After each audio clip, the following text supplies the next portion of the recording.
إن الحمد لله نحمده ونستعينه ونستغفره ونؤمن به ونتوكل عليه ونعوذ بالله من شرور أنفسنا ومن سيئات أعمالنا من يهده الله فلا مضل له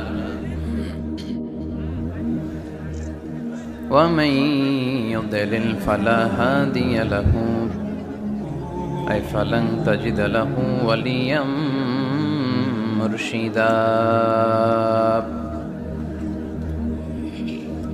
ونشهد أن لا إله إلا الله وحده لا شريك له هو الذي لا ضد له ولا ند له لا مثل له ولا مثيل له لا وزير له ولا كفيل له لا شبه له ولا شبيه له لا ولد له ولا والد له وهو الواحد الفرد الصمد لم يلد ولم يولد ولم يكن له كفوا أحد ونشهد أن سيدنا ونبينا وحبيبنا وبشيرنا ونذيرنا وطبيبنا وطبيب أرواحنا وحبيبنا وحبيب ربنا محمدا عبد الله ورسوله أرسله بالحق بشيرا ونذيرا وداعيا إلى الله بإذنه وسراجا منيرا أما بعد فقد قال الله تعالى في كلامه المجيد وفي فرقانه الحميد أعوذ بالله من الشيطان الرجيم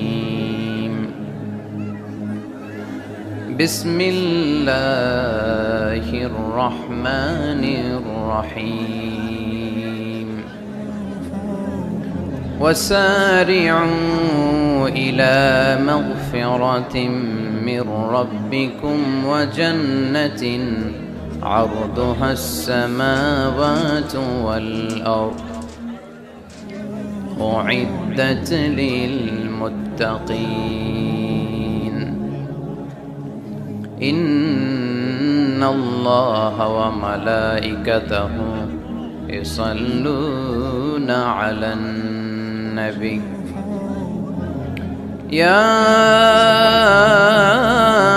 أيها الذين آمنوا صلوا عليه وسلموا تسليما اللهم صل على محمد وعلى آل محمد كما صليت على إبراهيم وعلى آل إبراهيم إنك حميد مجيد اللهم بارك على محمد وعلى آل محمد كما باركت على إبراهيم وعلى آل إبراهيم إنك حميد مجيد সকল প্রশংসার মালিককে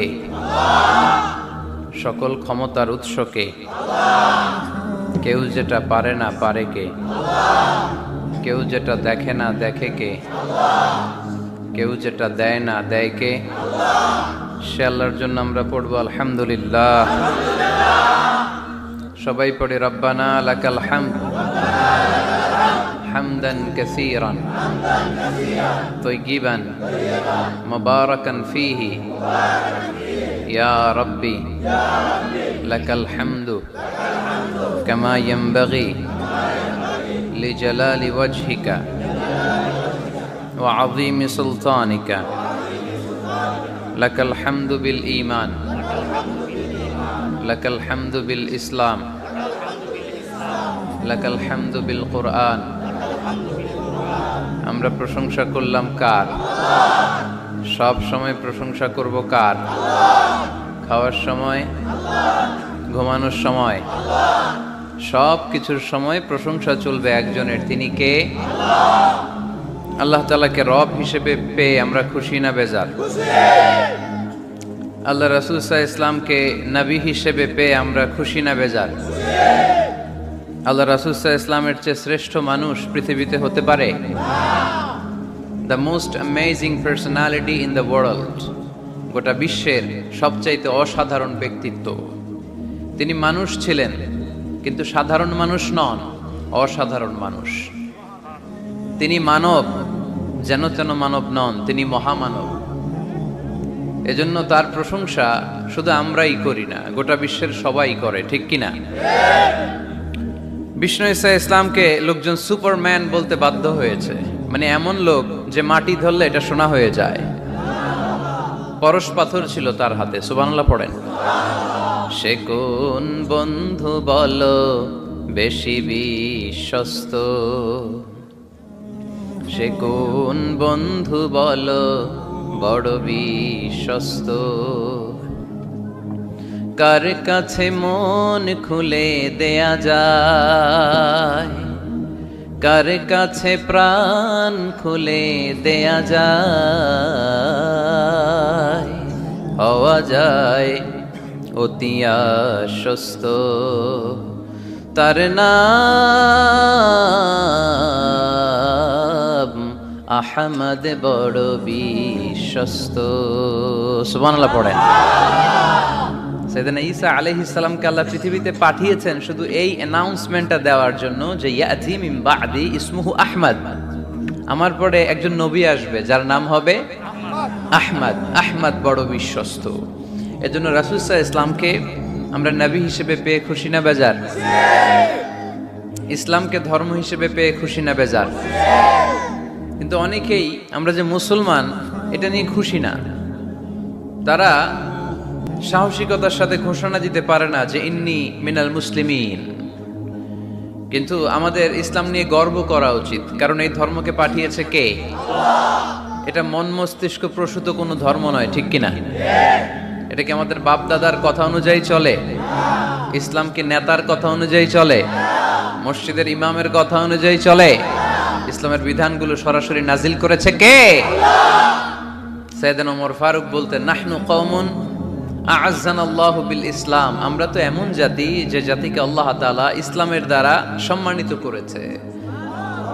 আমাদের সম্মান ইসলামে। আমাদের সম্মান কোথায়? ফাইন ইবতাগাইনাল ইজ্জাতা বিগাইরিহি আযাল্লানাল্লাহ। ইসলাম রেখে দিয়ে অন্য কোথাও যদি আমরা সম্মান তালাশ করি তাহলে আমাদেরকে অপমানিত করে ছাড়বে কে? এজন্য আমরা যে মুসলমান এটা বুক ফুলিয়ে বলা যাবে তো? পৃথিবীর সব নবীরা মুসলমান ছিলেন। আল্লাহর দেয়া ধর্মের নাম হচ্ছে ইসলাম, এবং এই ইসলামের বিজয় অবশ্যম্ভাবী। পড়েন সুবহানাল্লাহ।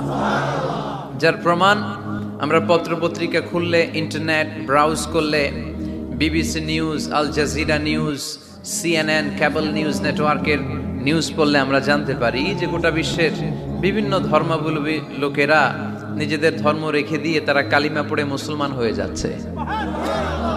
খুশি লাগে আপনাদের? আপনারা কি জানেন যে আমরা ইবাদত করি মসজিদে, খ্রিস্টানরা ইবাদত করে কোথায়? গির্জায়, তাই না? গির্জাকে ইংরেজিতে কি বলে জানেন? চার্চ বলে। তো ইউরোপে এবং আমেরিকাতে যে গির্জাগুলো আছে, এই গির্জাগুলো তারা বিক্রি করতে শুরু করে দিয়েছে। এর কারণ খ্রিস্টানরা তাদের গির্জাগুলোতে ইবাদত করতে যায় না। আমরা তো নামাজ 3 ওয়াক্ত পড়ি, 2 ওয়াক্ত বা 5 ওয়াক্ত, 7 দিনে তো একবার হাজিরা দিতে যাই, ঠিক কিনা? তো ওদের এমন দশা আছে, ওদের গির্জাগুলোতে 1 মাসও যায় না, 6 মাসও একবার যায় না। তো এই গির্জা রাইখা লাভ আছে? লাভ নাই। এই গির্জা ওরা বিক্রি করতে শুরু করেছে, আর ওখানকার মুসলিম কমিউনিটির নেতারা এই সুযোগে এই গির্জাগুলো কম দামে কিনে এটারে মসজিদ বানাইতে শুরু করছে। ইউরোপ আমেরিকাতে আলহামদুলিল্লাহ, আপনারা শুনে খুশি হবেন, ওরা ইসলামিক সেন্টার বলে এগুলোরে। কি বলে? Islamic centre. আমাদের এরকম ইসলামিক সেন্টার করা দরকার, যেখানে দার্স হবে, দার্স, রেগুলার দার্স হবে। এই যে তাফসির মাহফিলগুলো বছরে একবার, গত বছর আসছিলাম এখানে, আবার 1 বছর পরে দেখা, কি শিখলেন কি শিখলেন না, কি বুঝলেন না, আর জানা শোনার সুযোগ হয়েছে নাই। কিন্তু সেন্টার যদি হয়, ওখানে শিশু কিশোরদের আলাদা কোরআন শিক্ষার আসর, আমার বোনদের আলাদা শিক্ষার আসর, বয়স্কদের আলাদা কোরআন শিক্ষার আসর, তারপরে সেখানে হেজামা সেন্টার থাকবে, রুকিয়া সেন্টার থাকবে, তালিম, তাদরিস, তারবিয়ার সব ব্যবস্থাপনা থাকবে। এজন্য সব জায়গায় এরকম সেন্টার থাকার দরকার আছে না নাই? যতদিন আমরা এই ইউনাইটেড থাকবো, ততদিন আমাদের দিকে চোখ তুলে তাকাবার খবরদারি কারো থাকবে না। আর ইউনিটি যখন ব্রেকডাউন করবে, আমরা শততা বিভক্ত, একজন আরেকজনের গালি দিবে, একজন আরেকজনের কাফের বলবে, তখনই সমাজের সব শান্তি সুখ এগুলো বিনষ্ট হতে চলবে। জোরে বলেন ঠিক কিনা? মুসলিম উম্মার মধ্যে এখন এই সমস্যা, ইউনিটি নাই। We don't have any central leadership, আমাদের কেন্দ্রীয় নেতৃত্ব নাই। এই যে ফিলিস্তিনে যে মারে আমাদেরকে পাখির মতো গুলি করে, মিয়ানমারের রাখাইন রাজ্য থেকে 10 লক্ষ মুসলমান তাড়ায় দিল টেকনাফে, এখন তারা পাহাড়ি এলাকায় আশ্রয় নিয়েছে। সিরিয়াতে মার খেয়ে গোটা বিশ্বে এরা ছড়িয়ে আছে। এই যে মুসলমানরা গোটা বিশ্বে মার খায়, আমাদের পক্ষে কথা বলার মতো আমাদের কোনো কেন্দ্রীয় লিডার আছে? সেন্ট্রাল লিডারশিপ নাই। আল খিলাফা আল ইসলামিয়া, ইসলামিক ক্যালিফেট, এটা নাই। এই সেন্ট্রাল লিডারশিপ না থাকার কারণে গোটা বিশ্বে আমরা নির্যাতিত, নিষ্পেষিত, আমাদের কোনো মা বাপ নাই। জোরে কোন ঠিক কিনা? এদিকে লাথি মারলে ওইদিকে যাই, ওদিকে লাথি মারলে এদিকে আসি। আমাদের পক্ষ নিয়ে, আমাদের স্বার্থ নিয়ে যে কথা বলবে, জাতিসংঘে হুঙ্কার তুলবে, ওআইসি থেকে ঘোষণা আসবে, ওরকম একটা নেতাও আমাদের নাই। জোরে বলেন ঠিক কিনা? ওমরে ফারুকের মতো যদি একটা নেতা থাকতো, তাহলে গোটা বিশ্বে মুসলমানরা এক আমব্রেলার নিচে, এক ছাতার নিচে চলে আসতো, তাই না? এমন সাহাবী ছিলেন বিষ্ণু ঈসা ইসলাম তার ব্যাপারে বলেছেন, আসাদুহুম ফি আমরিল্লাহি উমর, আল্লাহর জমিনে আল্লাহর দ্বীন বাস্তবায়নের জন্য সবচেয়ে কঠিন সাহাবী ছিল যিনি, তিনি হচ্ছেন উমর। মুনাফিকরা ওমরে ফারুককে দেখে ভয় পেত, খোদ শয়তান ইবলিস ওমরে ফারুককে দেখে ভয় পেত। আলহামদুলিল্লাহ পড়বেন না? বিষ্ণু ঈসা ইসলাম বলতেন, ওমর তুমি যদি এই রাস্তা দিয়ে হাঁটো আর শয়তান তোমারে দেখে, তাহলে শয়তান এই রাস্তা রেখে দিয়ে অন্য রাস্তা দিয়ে হাঁটে। লা নবিয়্যা বা'দি ওয়ালা রাসূলা, আল্লাহ রাসূল বললেন আমার পরে কোনো নবীও নাই, রাসূলও নাই, তবে আমার পরে কেউ যদি নবী হতো, ওমর নবী হয়ে যেত। এরকম একজন ওমরের আমাদের দরকার, এরকম একজন ওমরের অপেক্ষায় আমরা। একজন হলেই চলবে, কয়জন লাগবে? যুগ জামানা পাল্টে দিতে চাই না অনেক জন, এক মানুষই আনতে পারে জাতির জাগরণ। এক মানুষই বিপদকালে বাঁচায় কাফেলায়, ক্ষুদ্র ডিঙ্গি বাঁচায় জাহাজ অসীম দরিয়ায়। কয়জন ওমর দরকার? আমরা সেই ওমরের জন্য অপেক্ষা করছি, যার নেতৃত্বে, যেই আল ইমাম আল মাহদি, যার নেতৃত্বে গোটা বিশ্বে শান্তি, সভ্যতা, ভদ্রতা আবার প্রতিষ্ঠিত হবে। এক ছাতার নিচে মুসলমানেরা থাকবে, কেউ কারো ব্যাপারে হৃদয়ে কোনো বিদ্বেষ রাখবে, ঘৃণা রাখবে, কেউ কাউকে গালি দিবে না। এই সুসম্পর্ক, এই ঐক্যের জন্যই ইসলাম একসাথে উদখুলু ফিস সিলমি কাফা, পরিপূর্ণভাবে সবাই মিলে ইসলামের রশিকে আঁকড়ে ধরো, তাহলেই বরকত দিবে কে? ওমরে ফারুক বলতেন, নাহনু কওমুন আ'আজ্জানাল্লাহু বিল ইসলাম, আমরা তো এমন জাতি যে জাতিকে আল্লাহ তাআলা ইসলাম দিয়ে সম্মানিত করেছে। আমাদের সম্মান ইসলামে, এখন ইসলাম রেখে দিয়ে অন্য জায়গায় সম্মান খুঁজি, এজন্যই লাথি খাই, এজন্যই অপমানিত, এজন্যই নেতৃত্ব শূন্য। জোরে বলেন ঠিক কিনা? গোড়ার দিকে যদি না যাই, মূলের দিকে যদি ফিরে না আসে, আমাদেরকে গালি দেয় মৌলবাদ। মৌলবাদ মানে হচ্ছে যে মূলের দিকে ফিরে আসে, return back to the root. শিখর থেকে, শেকড় থেকে শিখরে। শিখরে যেতে হলে আগে শেকড়ে যেতে হবে। জোরে বলেন ঠিক কিনা?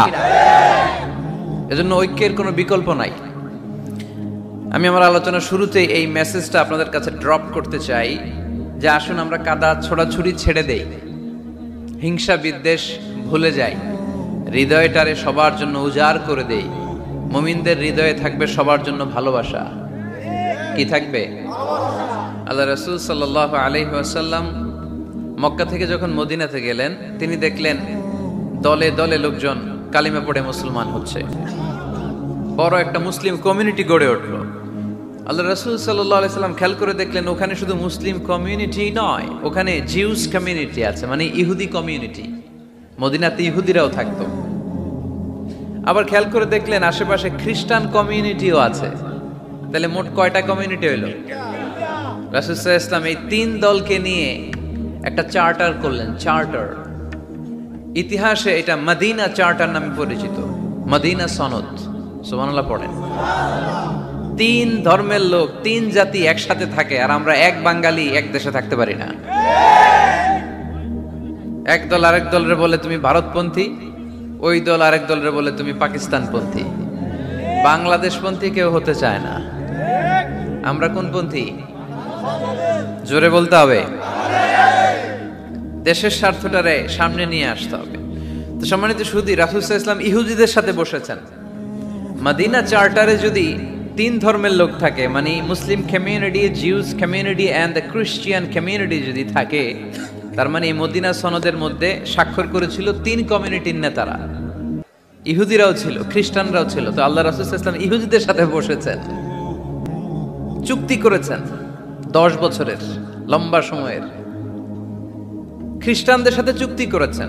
রাসূল সাল্লাল্লাহু আলাইহি ওয়াসাল্লাম খ্রিস্টানের সাথে বসতে পারে, ইহুদির সাথে বসে সনদ তৈরি করতে পারে, মদিনার সনদ।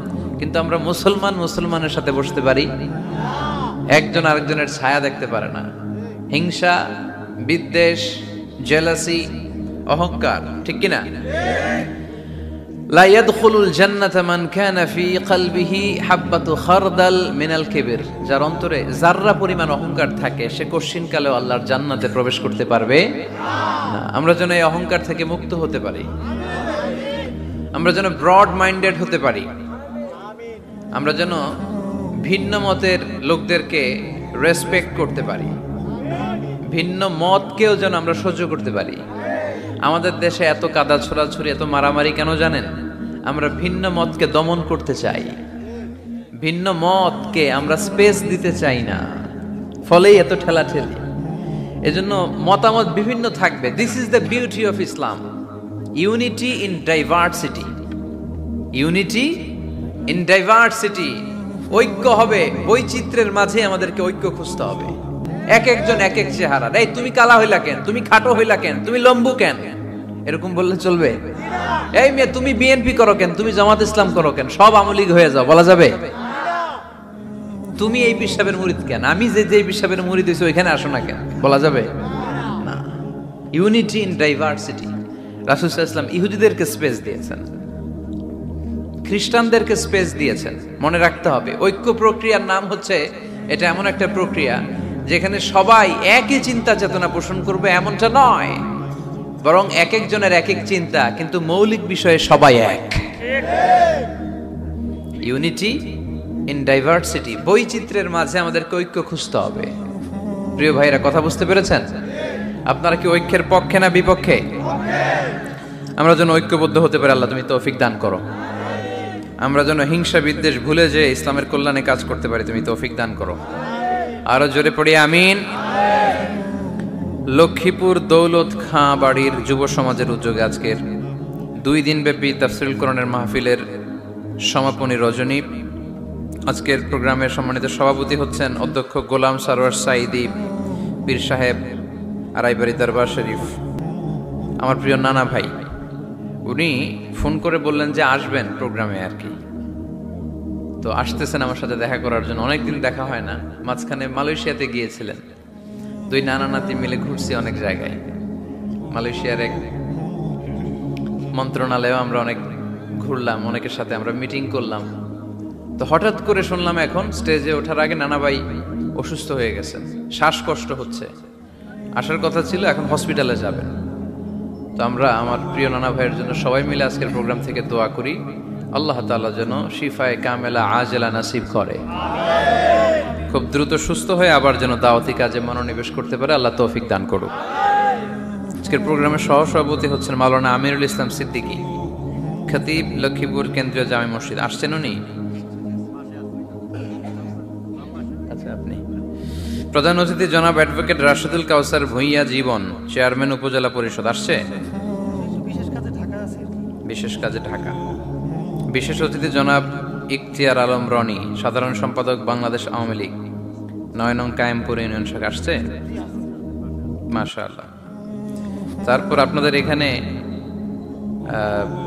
আইন মন্ত্রী আপনাদের পাশের গ্রামে, ওনার লোকেরা এসে দেখা করলো, আমি সালামও বললাম। ওনার আম্মা অসুস্থ, দোয়া চেয়েছে, আমরা দোয়া করি ওনার আম্মাকে আল্লাহ তাআলা সুস্থতা দান করুন। সম্মানিত ভাইরা, আমরা আর কথা না বাড়িয়ে সরাসরি আলোচনায় চলে যাই। আমি আপনাদের খেদমতে পবিত্র কালামুল্লাহ মাজিদের সূরাত আলে ইমরানের 133 নম্বর আয়াত তেলাওয়াত করেছি।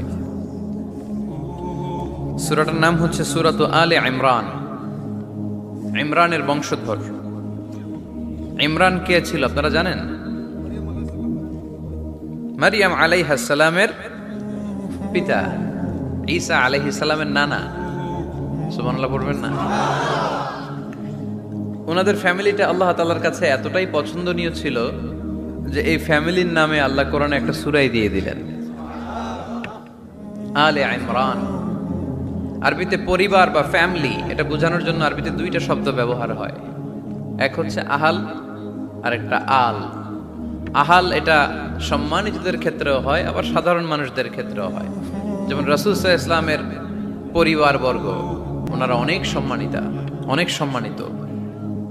তো আল্লাহ রাসূল সাল্লাল্লাহু আলাইহি ওয়াসাল্লামের পরিবারের ক্ষেত্রে বলা হয় আহলে বাইত। আবার আমার পরিবার, আপনার পরিবার, আমাদের পরিবার বা স্ত্রী, এটা বোঝাতেও আরবিতে আহাল শব্দটা ব্যবহৃত হয়। কিন্তু আল শব্দটা সাধারণ কোনো ফ্যামিলির ক্ষেত্রে আল্লাহ ব্যবহার করেন নাই। ভালো হোক বা খারাপ হোক, সম্ভ্রান্ত হওয়া লাগবে, ডিগনিফাইড এন্ড প্রেস্টিজিয়াস ফ্যামিলির হওয়া লাগবে। ডিগনিফাইড ফ্যামিলির যদি হয়,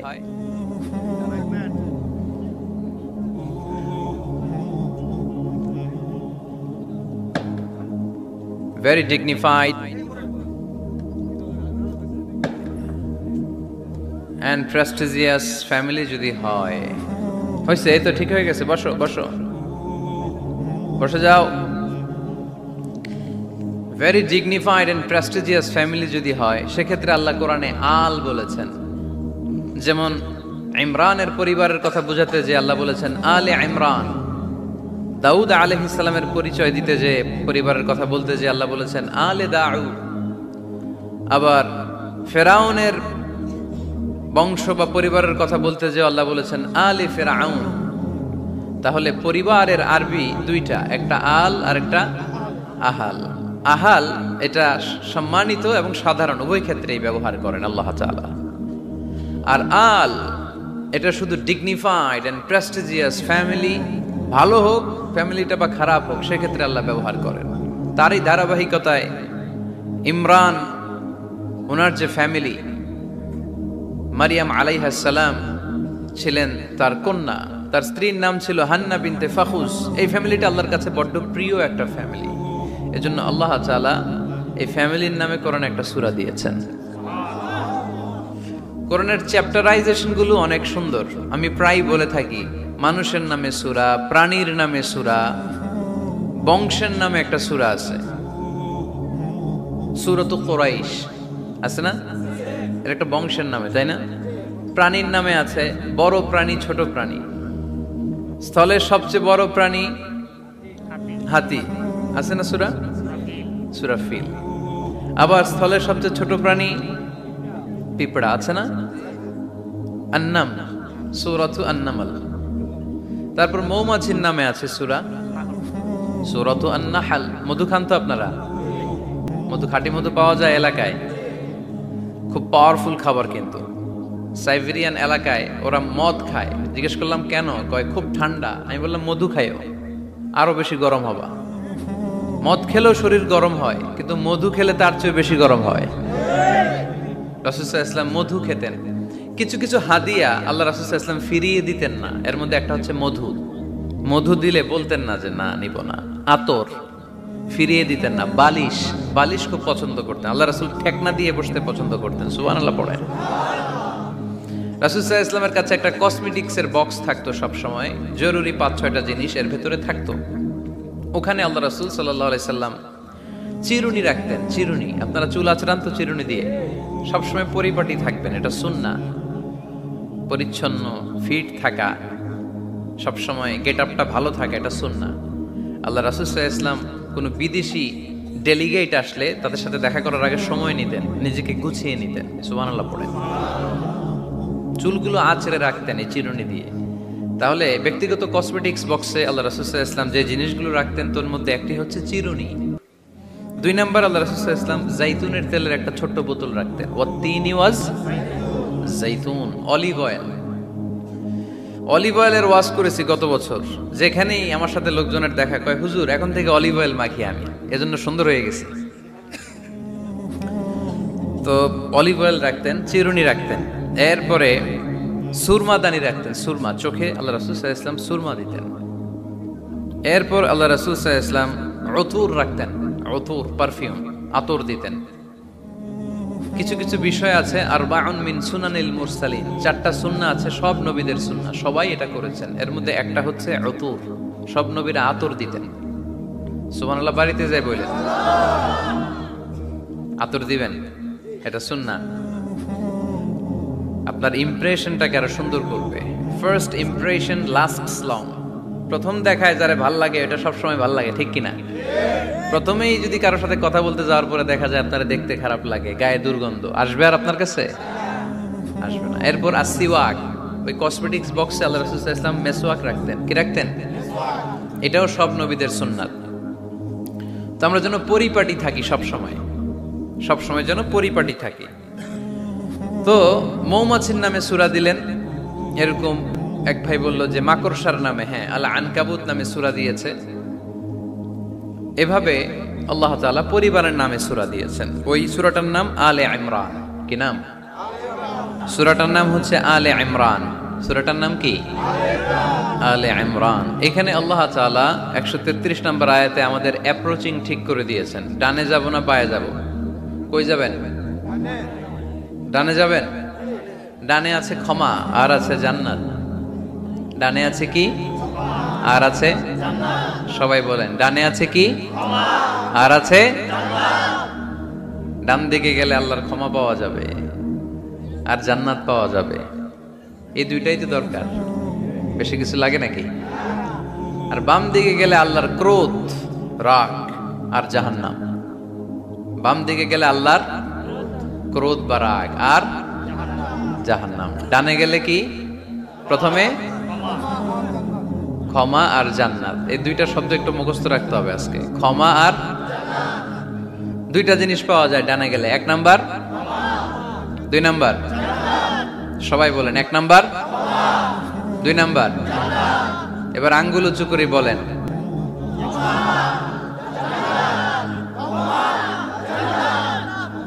মাশাআল্লাহ। তাহলে ডানে গেলে পাওয়া যায় ক্ষমা আর জান্নাত, বায়ে গেলে পাওয়া যায় আল্লাহর ক্রোধ বা রাগ আর জাহান্নাম। নাও দ্য ডিসিশন ইজ ইয়োর্স। সিদ্ধান্ত আপনাদের। where to go, where to approach and where to proceed, where to move on।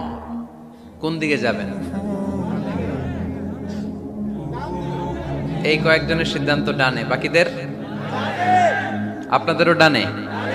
যারা দাঁড়ায় আছেন তাহলে আওয়াজ করে বলতে হবে, ছুটবো কোথায়, ডানে না বায়ে? আল্লাহ এটাই বলেছেন, ওয়াসারিউ ইলা মাগফিরাতিন মির রাব্বিকুম ওয়া জান্নাতিন আরদুহা আস-সামাওয়াতু ওয়াল আরদ। ছোট, সারিউ মানে ছোট। যারা আলেম আছেন তারা জানেন সারিউ মানে কি? ছোট। ধাবিত হও ইলা মাগফিরাতিন মির রাব্বিকুম, তোমার রবের পক্ষ থেকে ক্ষমার দিকে, ওয়া জান্নাতিন, আর এমন জান্নাতের দিকে, আরদুহাস সামাওয়াতু ওয়াল আরদ, যে জান্নাতের বিস্তৃতি হচ্ছে আকাশ জমিন বিস্তৃত। পড়েন সুবহানাল্লাহ।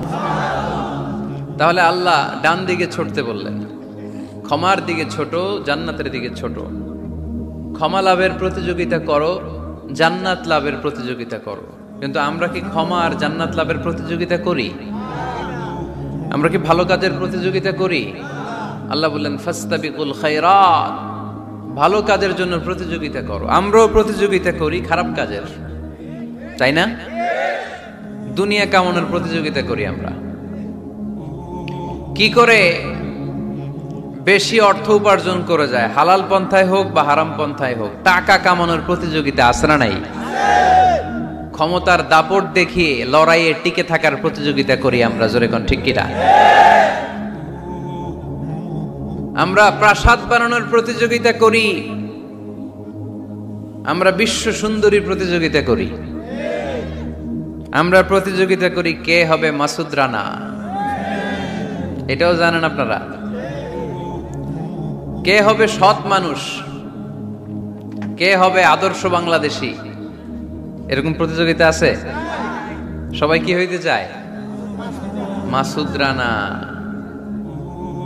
বিশ্ব সুন্দরীর প্রতিযোগিতা, মাসুদ রানার প্রতিযোগিতা, টাকা কামানোর প্রতিযোগিতা, ক্ষমতার লড়াইয়ে টিকে থাকার প্রতিযোগিতা। কিন্তু আল্লাহ বললেন নো, ফাস্তাবিকুল খায়রাত, ভালো কাজের প্রতিযোগিতা করো। আল্লাহ বুঝাতে চাইলেন দুনিয়ার ক্ষণস্থায়ী প্রতিযোগিতায় নেমে সময় নষ্ট করো না, ভালো কাজের প্রতিযোগিতা করো। আর ক্ষমার জান্নাত লাভের জন্য ছোট। এটা এমন জান্নাত যেই জান্নাতটা আকাশ জমিন বিস্তৃত। সুবহানাল্লাহ পড়েন। ওয়াসারিউ ইলা মাগফিরাতিম মির রাব্বিকুম ওয়া জান্নাতিন আরদুহাস সামাওয়াতু ওয়াল আরদ উইদ্দাত লিল মুত্তাকিন। সুবহানাল্লাহ পড়েন। ও আমার গোলামেরা, আমার বান্দারা, ছোট দৌড়াও, জান্নাতের দিকে দৌড়াও, ক্ষমার দিকে দৌড়াও। ক্ষমা অর্জনের জন্য প্রতিযোগিতা করো, জান্নাত লাভের প্রতিযোগিতা করো। এমন জান্নাত আরদুহাস সামাওয়াতু ওয়াল আরদ, যেই জান্নাত আকাশ জমিন পর্যন্ত বিস্তৃত, বিশাল জান্নাত। জান্নাতে কি ধাক্কাধাক্কি আছে? ঠেলাঠেলি, জায়গা নিয়ে মারামারি? আমাদের বাংলাদেশে জায়গা নিয়ে মারামারি আছে না নাই? কোর্ট পর্যন্ত গড়ায়, তাই না? সামান্য 1 বিঘা জায়গার জন্য কোথায় চলে যায়? কোর্টে। কোর্ট পর্যন্ত গড়ায়। কিন্তু জান্নাতে এই জায়গা নিয়ে ধাক্কাধাক্কি হবে? বিশাল জান্নাত, বিশাল জান্নাত। সর্বশেষ যেই লোকটা 1000 বছর জাহান্নামে পড়ার পরে জান্নাতে ঢুকবে, ওই লোকের জান্নাতের যে সাইজ হবে, এটা এই দুনিয়ার সাইজের 10 গুণ বড় হবে। আগের কালে আমাদের যে দরজাগুলো ছিল গ্রাম বাংলায়, দরজাগুলোর 2টা কপাট ছিল, জানেন? 2টা কপাট একসাথে আইনার পরে তালা লাগাইতো। এখনই না 1 কপাটের দরজা শার্ট করে খুলে যায়, এখনো আছে। তো আল্লাহ রাসূল সাল্লাল্লাহু আলাইহি ওয়াসাল্লাম বললেন জান্নাতের যে দরজার 2টা কপাট, এই 2টা কপাটের একটা কপাট কত বড় শোনো। ইন্না আল মিসরাআইন মিন মাসারি'আল জান্নাহ মা বাইনা মাক্কাহ ওয়া হাজার। জান্নাতের 2 দরজার 2 কপাটের একটার সাইজ হচ্ছে সৌদির মক্কা শহর থেকে বাহরাইনের হাজার শহর যত দূর, জান্নাতের একটা কপাটের দূরত্ব তত দূর। এর মানে হচ্ছে সৌদির মক্কা শহর থেকে বাহরাইন যত দূর, ওই হিসাবে কয়েকশো কোটি লোক, কয়েকশো একসাথে জান্নাতে ঢুকবে। এক ধাক্কায় কয়েকশো কোটি কিংবা কয়েক হাজার কোটি ঢুকে যাবে। তাহলে ওই জান্নাতে কোনো ধাক্কা ধাক্কি, ঠেলাঠেলি, কিলাকিলি? সুবহানাল্লাহ পড়েন। ওয়াসারিউ ইলা মাগফিরাতিম মির রাব্বিকুম ওয়া জান্নাতিন আরদুহাস সামাওয়াতু ওয়াল আরদ উইদ্দাত লিল মুত্তাকিন। আল্লাহ বললেন ক্ষমার দিকে ছোট, আর এমন জান্নাতের দিকে ছোট যেই জান্নাতটা আকাশ জমিন বিস্তৃত।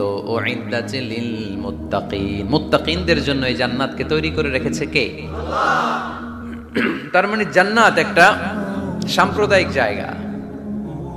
জান্নাত একটা কি জায়গা? যেখানে মুত্তাকিরা ছাড়া কেউ ঢুকতে পারবে নাকি সবাই ঢুকতে পারবে? সবাই ঢুকতে পারবে না, ওখানে শুধু মুত্তাকিনরা ঢুকতে পারবে। উইদ্দাত লিল মুত্তাকিন, এটা মুত্তাকিনদের জন্য আল্লাহ তাআলা তৈরি করে রেখেছে। হাদিসে কুদসিতে আল্লাহ তাআলা বলেছেন, এই উইদ্দাতের এই শব্দের ব্যবহারই করেছেন, আ'দাতু লিইবাদিয়াস সালিহিন, আমি আমার নেককার বান্দাদের জন্য এমন জান্নাত বানিয়েছি, মা লা আইনুন রাআত, পৃথিবীর কোন চোখ ওই জান্নাতের সৌন্দর্য দেখে নাই, ওয়ালা উযুনুন সামিআত, পৃথিবীর কোন কান জান্নাতের কোন সুন্দর শব্দের আওয়াজ শুনে নাই, ওয়ালা খাতারা আলা কলবি বাশার, মানুষ কল্পনাও করতে পারবে না যে জান্নাত কত সুন্দর। সুবহানাল্লাহ, আরো আসতে পড়েন।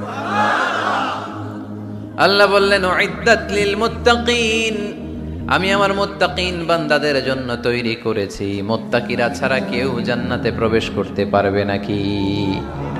পারবে না। এখন মুত্তাকি কারা, তাদের বর্ণনা আল্লাহ সামনে দিবেন, শুনবেন আপনারা? আচ্ছা, এটা হচ্ছে কোরআনের একটা বর্ণনা ভঙ্গি। কোরআনের মধ্যে অনেক বেশি কোহেরেন্স আছে, সিকোয়েন্সটা অনেক সুন্দর। যখনই আল্লাহ বলবেন কাফিরিন, কাফের কারা, তার বর্ণনা দিবেন। এরপর যখন আল্লাহ বলবেন মুনাফিকিন, মুনাফিকিন কারা, আল্লাহ বর্ণনা দিবেন। এরপর যখনই আল্লাহ বলেছেন মুত্তাকিন, মুত্তাকিন কারা, তারপরে তার বর্ণনা দিবে। সুবহানাল্লাহ পড়েন। যেমন আল্লাহ সূরা বাকারার শুরুতেই মুত্তাকিদের বর্ণনা দিয়েছেন। আল্লাহ দ্ব্যর্থহীন কণ্ঠে ঘোষণা করে বলেছেন, যালিকাল কিতাবু লা রাইবা ফীহি হুদাল লিল মুত্তাকিন, এই কিতাবটা এমন কিতাব যেই কিতাবে কোনো সন্দেহ নাই, আর এটা হুদাল্লিল, সবাই বলেন হুদাল্লিল, এটা মুত্তাকিদের জন্য পথ প্রদর্শনকারী। যে কাউকে এই কিতাব পথ দেখায় না। ওয়ালা ইয়াজিদিজ যালিমিনা ইল্লা খাসারা, জালেমদেরকে এই কিতাব পথ দেখায় না, তাদের ক্ষতির মাত্রাটাই বাড়ায়। মুত্তাকিদের পথ দেখায়, জালেমদের ক্ষতির মাত্রা বাড়ায়। দোষ কি কোরআনের? কোরআনের না। যেমন দুধ, এটা সবার উপকারে আসে না, কিন্তু দোষটা কি দুধের? দুধ হচ্ছে সুষম খাবার, এটার মধ্যে খাদ্য উপাদানের যে 6টা পোরশন সবটাই আছে, কিন্তু সবাই হজম করতে পারে না। পেট যদি খারাপ হয় দুধ খাওয়া যাবে? তাহলে দোষ কি দুধের না যার পেট খারাপ তার? সুবহানাল্লাহ পড়ে। কোরআনের কোনো দোষ নাই, এটা হুদাল্লিল মুত্তাকিন, এটা মুত্তাকিদের জন্য পথ প্রদর্শনকারী। মুত্তাকি কারা? আল্লাযীনা ইউমিনুনা বিল গায়ব ওয়া ইউকিমুনাস সালাতা ওয়া মিম্মা রাযাকনাহুম ইউনফিকুন। আল্লাহ ওইখানে বর্ণনা দিলেন একভাবে, এই জায়গায় আল্লাহ তাআলা মুত্তাকিদের বর্ণনা দিলেন আরেকভাবে। সুবহানাল্লাহ পড়েন। আল্লাহ বললেন উইদ্দাত লিল মুত্তাকিন, এই ক্ষমা, এই জান্নাত যেই কাউকেই দেয়া হবে না, যারা মুত্তাকিন তাদেরকেই দেয়া হবে। সুবহানাল্লাহ। তাহলে আজকে আমরা মুত্তাকি হয়ে ফিরে যেতে চাই। 3 জন চাই শুধু, এখন 15-20 জন হয়েছে। সবাই চান? এলাকার লোকদের একটু গলায় সাউন্ড কম এমনি আগে থেকেই, তাই না? কিছু এলাকা আছে, আমরা তো সারা দেশ চড়ে বেড়াই। We move from the one corner of the country to the another corner. আজকে আছি সকালে এখানে, এরপরে চলে গেছি কক্সবাজার, এরপর আবার খুলনা। তো আমরা জানি কাদের গলায় জোর বেশি। ফেনীতে, নোয়াখালীতে বক্তার কথা গাওয়া লাগে না, কথা কয় শ্রোতারা। আমরা ক বললে টাইনা নিয়ে ওটার কলিকাতা বানাইয়া স্লোগান। কলিকাতা কই নাই আমি, শুধু ক বলছি। কি বলছি? ওটারে টাইনা কি বানাইছে? কলিকাতা। তো শ্রোতাদের একটা বড় রোল আছে, they have huge role in this তাফসীর প্রোগ্রাম। আপনাদের একটা ভালো রোল প্লে করতে হবে। আপনারাই পারেন আমাদের থেকে আলোচনা বের করে নিয়ে আসতে। আপনারা যদি জিমাইতে থাকেন আর আমি যদি গুতায় আওয়াজ বের করতে না পারি, আমার ভেতর থেকে কথা বেরোবে না। আর আপনারা যদি প্রাণবন্ত থাকেন, সজীব থাকেন শেষ পর্যন্ত, তাহলে কোরআনের সুন্দর সুন্দর কথাগুলো আল্লাহ আমার মুখ দিয়ে বের করায় দিবে। আমরা আজকে কি হয়ে ফিরে যেতে চাই? নাকি মাসুদ রানা? কি হইতে চাই? তাহলে রিয়েলিটি শো একটা এরকম হওয়া দরকার। কে হবে? মুত্তাকি। কিন্তু রিয়েলিটি শো এর নাম কে হবে? মাসুদ রানা। আমরা মাসুদ রানা হতে চাই না, আমরা মুত্তাকি হতে চাই। ইনশাআল্লাহ পড়েন। ইনশাআল্লাহ। আল্লাহ এখানে মুত্তাকিনদের 5টা গুণের কথা বলেছেন। কয়টা? একটু মিলায়ে দেখবো আজকে আমরা যে এই 5টা গুণ আমাদের মধ্যে আছে কিনা। যদি থাকে ওয়েল এন্ড গুড, আলহামদুলিল্লাহ। যদি না থাকে তাহলে এই 5টা গুণ নিজেদের মধ্যে ধারণ করার দরকার আছে না নাই? কথা খুব সোজা সাপটা। যদি এগুলো নিয়ে যেতে পারেন দেন আওয়ার ওয়াজ ইজ সাকসেসফুল। তা না হইলে কোনো লাভ নাই। কোনো লাভ আছে? এত ক্যামেরা, এত লাইটিং ফাইটিং করে কি লাভ? এই যে ছুটে আসছেন শীতের রাত, আমি তো এত জেলায় ঘুরলাম, এরকম শীত পাই নাই। আপনাদের লক্ষ্মীপুরে যেই শীত, মাশাআল্লাহ, আমি গাড়ি থেকে বেরোই কাঁপতে শুরু করছি, খুব ঠান্ডা লাগতেছিল আমার কাছে। তো এই যে শীতের রাতে মাফলার টাফলার পেঁচায় অনেক রাত পর্যন্ত আপনার দাঁড়ায় দাঁড়ায় শুনবেন, হিসাব খুব সোজা সাপটা। মুত্তাকি হয়ে ফিরে যেতে চাই, জীবন পাল্টাতে চাই, সময় নষ্ট করতে আসি নাই। সময়ের অনেক দাম, সময়ের দাম দিতে শিখেন। সময়গুলো অনেক দামি। সো আজকের আলোচনা থেকে আমরা কিছু নিয়ে যাব, শিখে যাব, আর কি হয়ে ফিরে যাব? বৈশিষ্ট্য কয়টা? তাহলে একটু চেক করবো যে আছে কিনা আমাদের মধ্যে এই গুণগুলা। থাকলে ভালো, অনেকের হয়তো আছে। যদি না থাকে এগুলো আমাদের ধারণ করতে হবে। কথা কি ক্লিয়ার না? আলহামদুলিল্লাহ। মুত্তাকির প্রথম বৈশিষ্ট্য, আল্লাযীনা ইউনফিকুনা ফিস সাররাই ওয়াদ দাররা। মুত্তাকিনরা সুখে দুঃখে সব সময় দান করে, সচ্ছল অসচ্ছল উভয় অবস্থায় দান করে। সচ্ছল অবস্থায় তারা বেশি দান করে, কিন্তু অসচ্ছল অবস্থায়ও করে। বেশি হয়তো করে না, কিন্তু কম করে করে, কিন্তু দান করে। এজন্য আল্লাহ বলেন, আল্লাযীনা ينفقون في السراء والضراء والكاظمين الغيظ والعافين عن الناس والله يحب المحسنين। সুবহান আল্লাহ। আমার মুত্তাকি বান্দাদের প্রথম বৈশিষ্ট্য, ইউনফিকুনা ফিস সাররাই ওয়াদ দাররা, সুখে দুঃখে সচ্ছল কিংবা অসচ্ছল যে অবস্থায় থাকুক না কেন তারা আমার রাস্তায় দান করে। দান করলে খুশি হয়ে যায় কে? আল্লাহ। সাদাকা করলে আপনারে পছন্দ করবে কে? আল্লাহ। যাকাত দিলে পছন্দ করে কে? আল্লাহ। দে যাকাত, দে যাকাত তোরা দে রে যাকাত, দে যাকাত, দে যাকাত তোরা দে রে যাকাত। তোর দিল খুলবে পরে, আগে খুলুক হাত। দে যাকাত, দে যাকাত তোরা দে রে যাকাত। পড়েন আমিন। দিল পরে খুলবে, আগে হাত খুলতে হবে। উপরের হাত নিচের হাতের চাইতে সেরা। যে ব্যক্তি নেয় তারে আল্লাহ পছন্দ করে না, যে ব্যক্তি দেয় তারে ভালোবাসে কে? আল্লাহ। আল্লাযীনা ইউনফিকুনা ফিস সাররাই ওয়াদ দাররা, আমার মুত্তাকি বান্দারা সুখে দুঃখে সচ্ছল অসচ্ছল উভয় অবস্থায় আমার রাস্তায় দান করে। তার মানে মুত্তাকি যদি নিজেকে মুত্তাকি হিসেবে এস্টাবলিশ করতে চান, দান করার ধারাবাহিকতাটা অব্যাহত রাখতে হবে, থামানো যাবে না। একটা সময় ভালো যাচ্ছে আমার, বেশি করে দিচ্ছি, আবার সময় খারাপ যাচ্ছে, কম করে দিব, কিন্তু দিব। দেওয়ার ধারাবাহিকতা থামানো যাবে? কেউ এসে আপনার কাছে চাচ্ছে, এই যে আপনি দিতে পারতেছেন, এই তৌফিকটা দিল কে? আল্লাহ। প্রাইভেট কারে চড়ে চড়ে আপনি ঘুরে বেড়ান, জ্যামে গাড়ি আটকালে ক্লাসে এসে নক করে, পথবঞ্চিত শিশুরা আহা খেতে পায় না, বৃষ্টিতে ভিজে, ভাঙ্গা একটা থালা নিয়ে স্যার 2টা টাকা দেন। অনেকে ধমক দিয়ে তাড়িয়ে দেয়।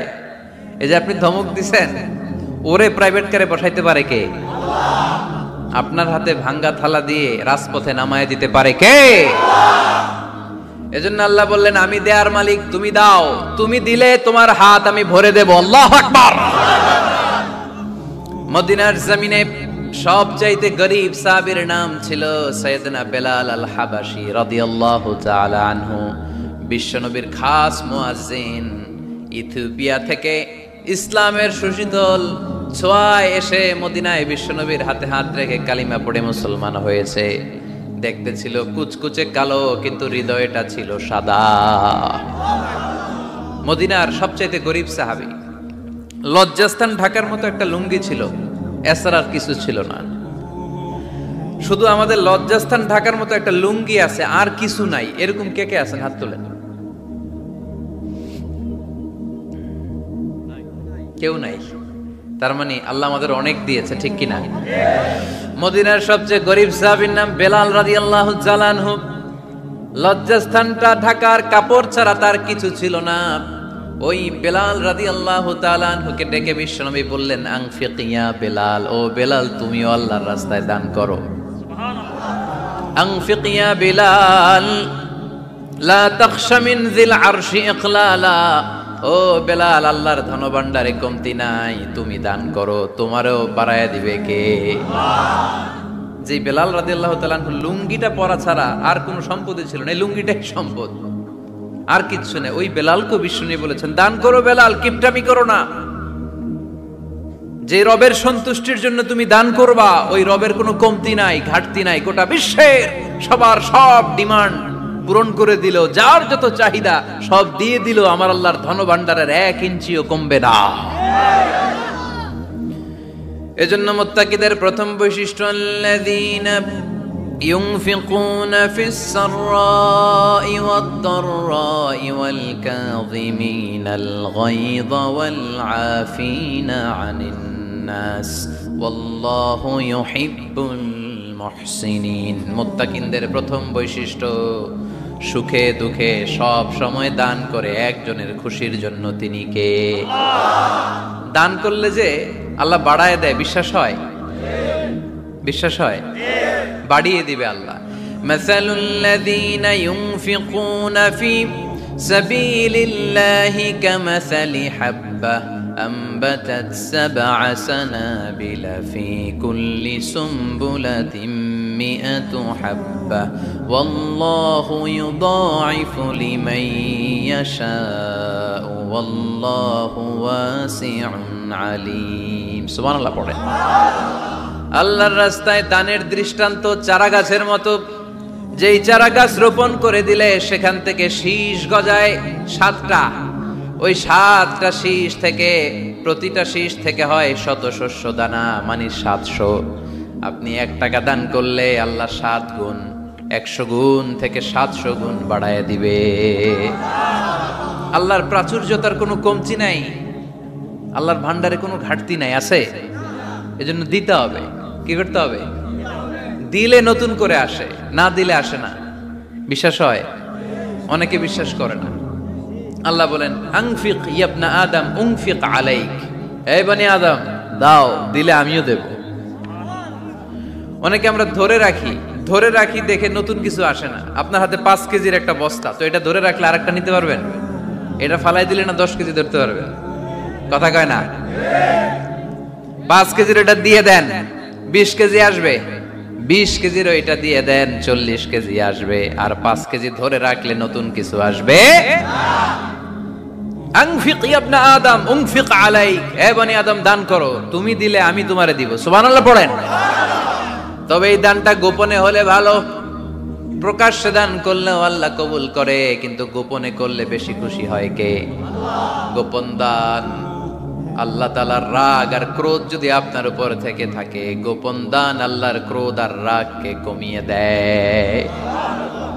গোপন দান করলে আল্লাহ খুশি হয়ে যায়। আল্লাহর যদি কোনো রাগ, গোসা, ক্রোধ থাকে আপনার উপর, এটা কমে যাবে। 7 শ্রেণীর ব্যক্তিকে আল্লাহ তাআলা আরশের নিচে ছায়া দিবেন কিয়ামতের দিন, যেদিন সে ছায়া ছাড়া আর কোনো ছায়া থাকবে না। এর মধ্যে 1 শ্রেণীর ব্যক্তি, রজুলুন তাসাদ্দাকা বিসাদাকা ফাআখফাহা হাত্তা লা তা'লামু শিমালুহু মা তুনফিকু ইয়ামিনুহু। 1 শ্রেণীর ব্যক্তি, 7 শ্রেণীর মধ্যে 1 শ্রেণীর ব্যক্তি যারা আরশের নিচে ছায়া পাবে, যে ব্যক্তি গোপনে দান করে। কত গোপনে? ডান হাত কি দিছে, বাম হাত টের পায় নাই। তার মানে অনেক গোপনে দান করেছে। এই গোপনে দান করলে খুশি হয় কে? আল্লাকা সিররুন ইনদাল্লাহ বাইনাকা আনতা ওয়া বাইনাল্লাহ, আল্লাকা সাদাকাতুন তাখফা লা ইয়ালামুহা ইল্লাল্লাহ হাল লাকা সিররুন ইনদাল্লাহ বাইনাকা আনতা ওয়া বাইনাল্লাহ হাল লাকা সাদাকাতুন তাখফা লা ইয়ালামুহা ইল্লাল্লাহ। সুবহানাল্লাহ পড়ে। হাল লাকা সিররুন ইনদাল্লাহ, তোমার আর তোমার রবের মাঝে গোপন কোনো ডিলিংস আছে কি যেটা তুমি আর তোমার রব শুধু জানো? তোমার জীবনে এমন গোপন দান আছে নাকি যেটা আল্লাহ ছাড়া কেউ দেখেনি? ওই দানগুলোরে পছন্দ করে কে? আল্লাহ। যারা দুনিয়ার বুকে সচ্ছল এবং অসচ্ছল অবস্থায় দান করে, কিয়ামতের দিন আমলনামা দেখে তারা অবাক হয়ে যাবে, বলবে আল্লাহ এত ভালো কাজ আমি দুনিয়ায় করি নাই, হয়তো এটা আমার আমলনামা নয়, ফেরেশতারা ভুল করে অন্যের আমলনামা আমাকে দিয়ে দিয়েছে। আল্লাহ বলবেন না আমার ফেরেশতারা ভুল করে না। ফেরেশতারা ভুল করে নাকি? তোমার আমলনামাই তোমার হাতে পৌঁছেছে। দানকারী বলবে আল্লাহ এত ভালো কাজ আমি করি নাই, কি করে এত আমলের পাহাড়? আল্লাহ বলবে ওই যে আমার খুশির জন্য, আমার ভালোবাসায় দুনিয়ার বুকে যে তুমি দান করেছো, ওই দানের সওয়াবটাকে পাহাড় পরিমাণ বড় করে আমি আল্লাহ নিজ দায়িত্বে তোর আমলনামায় ঢুকিয়ে দিয়েছি। সেই বুখারীর বর্ণনা, কামা ইউরাব্বি আহাদুকুম ফুলুয়াহু, তোমরা তোমাদের গাভী যেমনে পালো। বাছুর পালন কারা কারা দেখি লক্ষ্মীপুরে? মাশাআল্লাহ, অনেক গরু টরু আছে তো এলাকায়। ছাগল পালন কারা কারা? ওট পালন কারা কারা দেখি? ওট নাই তো আল্লাহ রাসূল সাল্লাল্লাহু আলাইহি ওয়াসাল্লাম বললেন তোমরা যেমনি ওটের বাচ্চা পালো, বাছুর পালো, পেলে পুষে যেমনি বড় করো, তোমার ওই ছোট্ট দান, ওই দানটা যেহেতু আমার খুশির জন্য দিয়েছিলা, ওইটারে আমি পালছি। তোমরা যেমনি বাছুর পালছো, আমি আল্লাহ তোমার ছোট্ট দানের সওয়াবটাকে পেলেছি, পেলে পুষে ইয়া বড় উহুদ পাহাড়ের সমান করে এরপরে তোমার আমলনামায় উঠাইয়া দিছি। তাহলে মুত্তাকি বান্দার প্রথম গুণ, তারা দান করে। ইউনফিকুনা ফিস সাররাহ। লক্ষ্মীপুরের ভাইয়েরা খেয়াল করে শুনেন, মুত্তাকি বান্দাদের প্রথম গুণ, সুখে থাকি আর দুঃখে থাকি আল্লাহর রাস্তায় দান করব আমরা, ঠিক কি না? সর্বাবস্থায় দান করতে হবে। ফিস সাররা, সুখের সময়ও করব, অফিদ দাররা, দুঃখের সময়ও করব। সুখের সময় যদি আমি বছরে 10,000 টাকা দান করি, দুঃখের সময় 10 টাকা তো দিতে পারবো।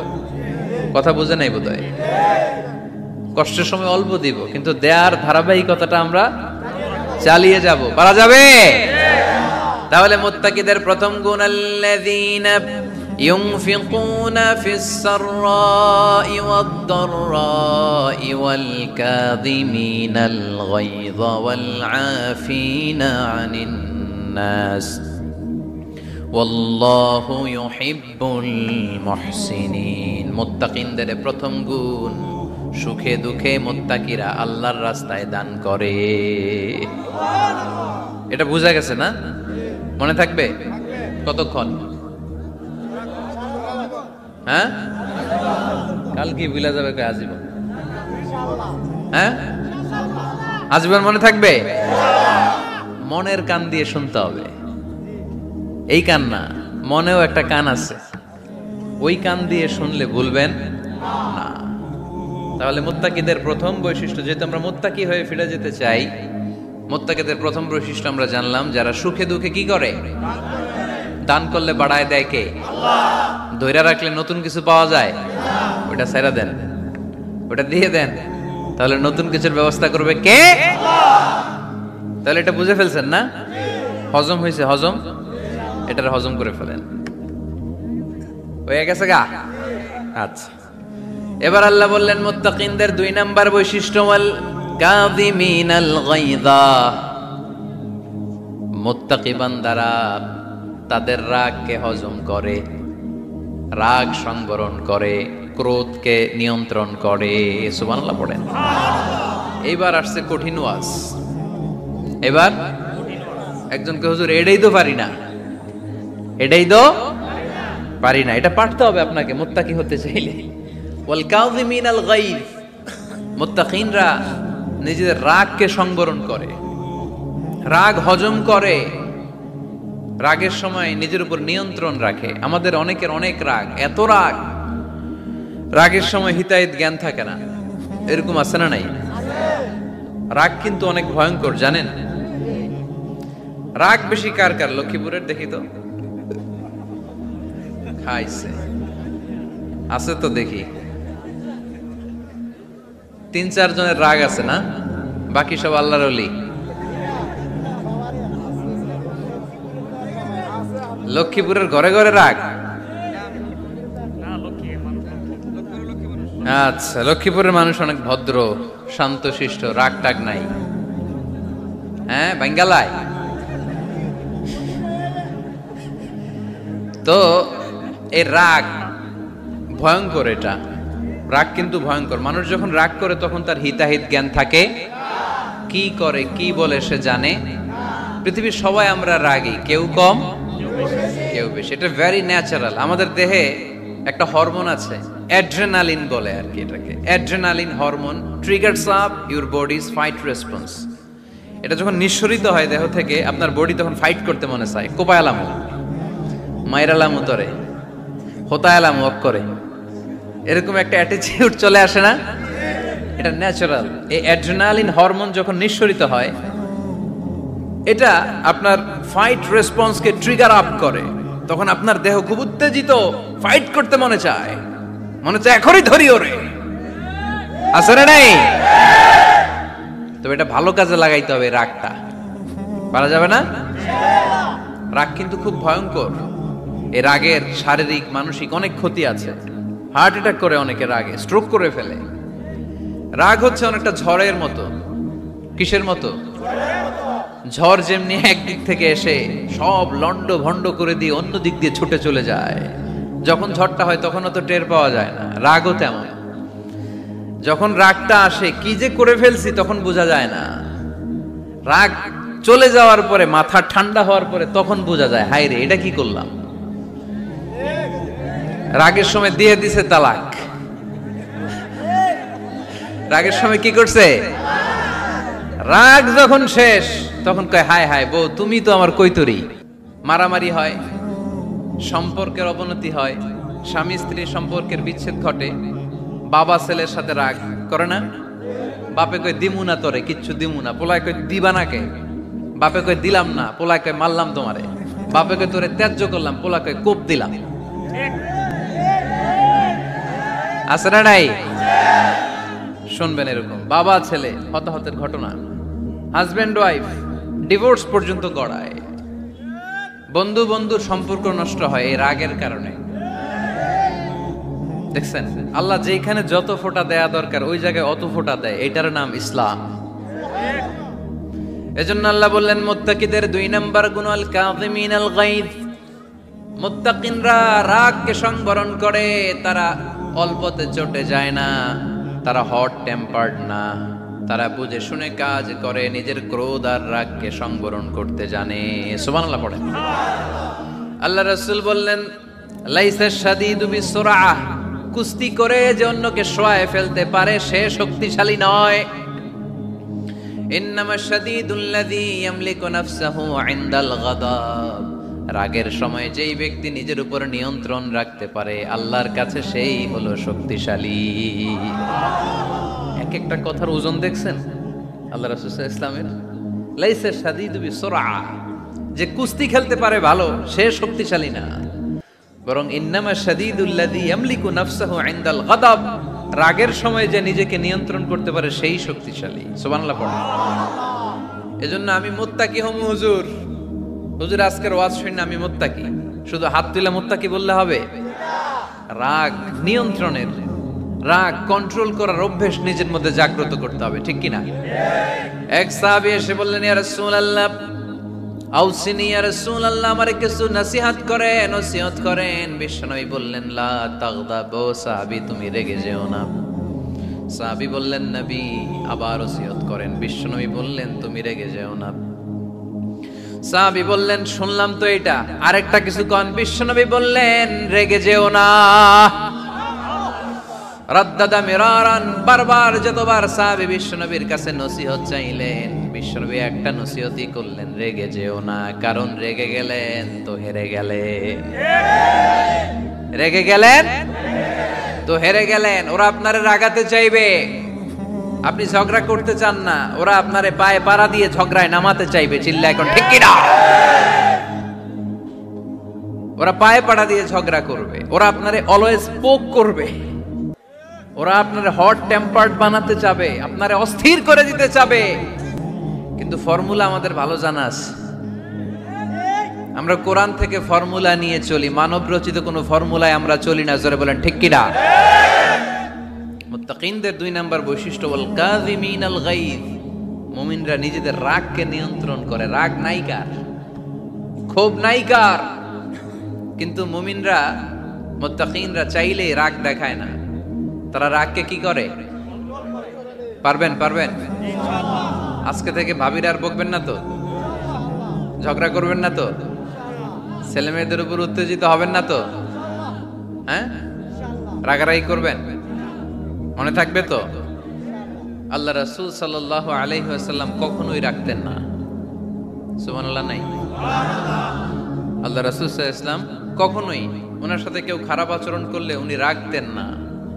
ওনাকে অত্যাচার করা হয়েছে, তিনি রাখতেন না। জুলুম করা হয়েছে, তিনি রেগে যেতেন না। রাসূল সাল্লাল্লাহু আলাইহি ওয়াসাল্লাম মক্কায় যখন নামাজ পড়তেন, উটের পচা নাড়ি ভুঁড়ি আল্লাহ রাসূল সাল্লাল্লাহু আলাইহি ওয়াসাল্লাম ঘাড়ে আর পিঠের উপর চাপিয়ে দেয়া হতো। আমাদের কার কার পিঠের উপর নামাজ অবস্থায় উটের বা গরুর নাড়ি ভুঁড়ি চাপায়া দেয়া হয়েছে এলাকায়? আছে কেউ? নাই। তায়েফের ময়দানে আল্লাহ রাসূল সাল্লাল্লাহু আলাইহি ওয়াসাল্লাম দাওয়াত দিতে গেলেন, নিজের লাভের জন্য না তায়েফবাসীদের লাভের জন্য? খেয়ে না খেয়ে দিন প্রচারের কাজে নিজেকে দিয়েছ বিলিয়ে, তায়েফের কাফিরেরা চিনল না সে আলো, দুষ্ট ছেলেদের পিছু দিল লেলিয়ে, পাথরের আঘাতে ক্ষত বিক্ষত হয়ে সারা শরীর থেকে রক্ত ঝরে।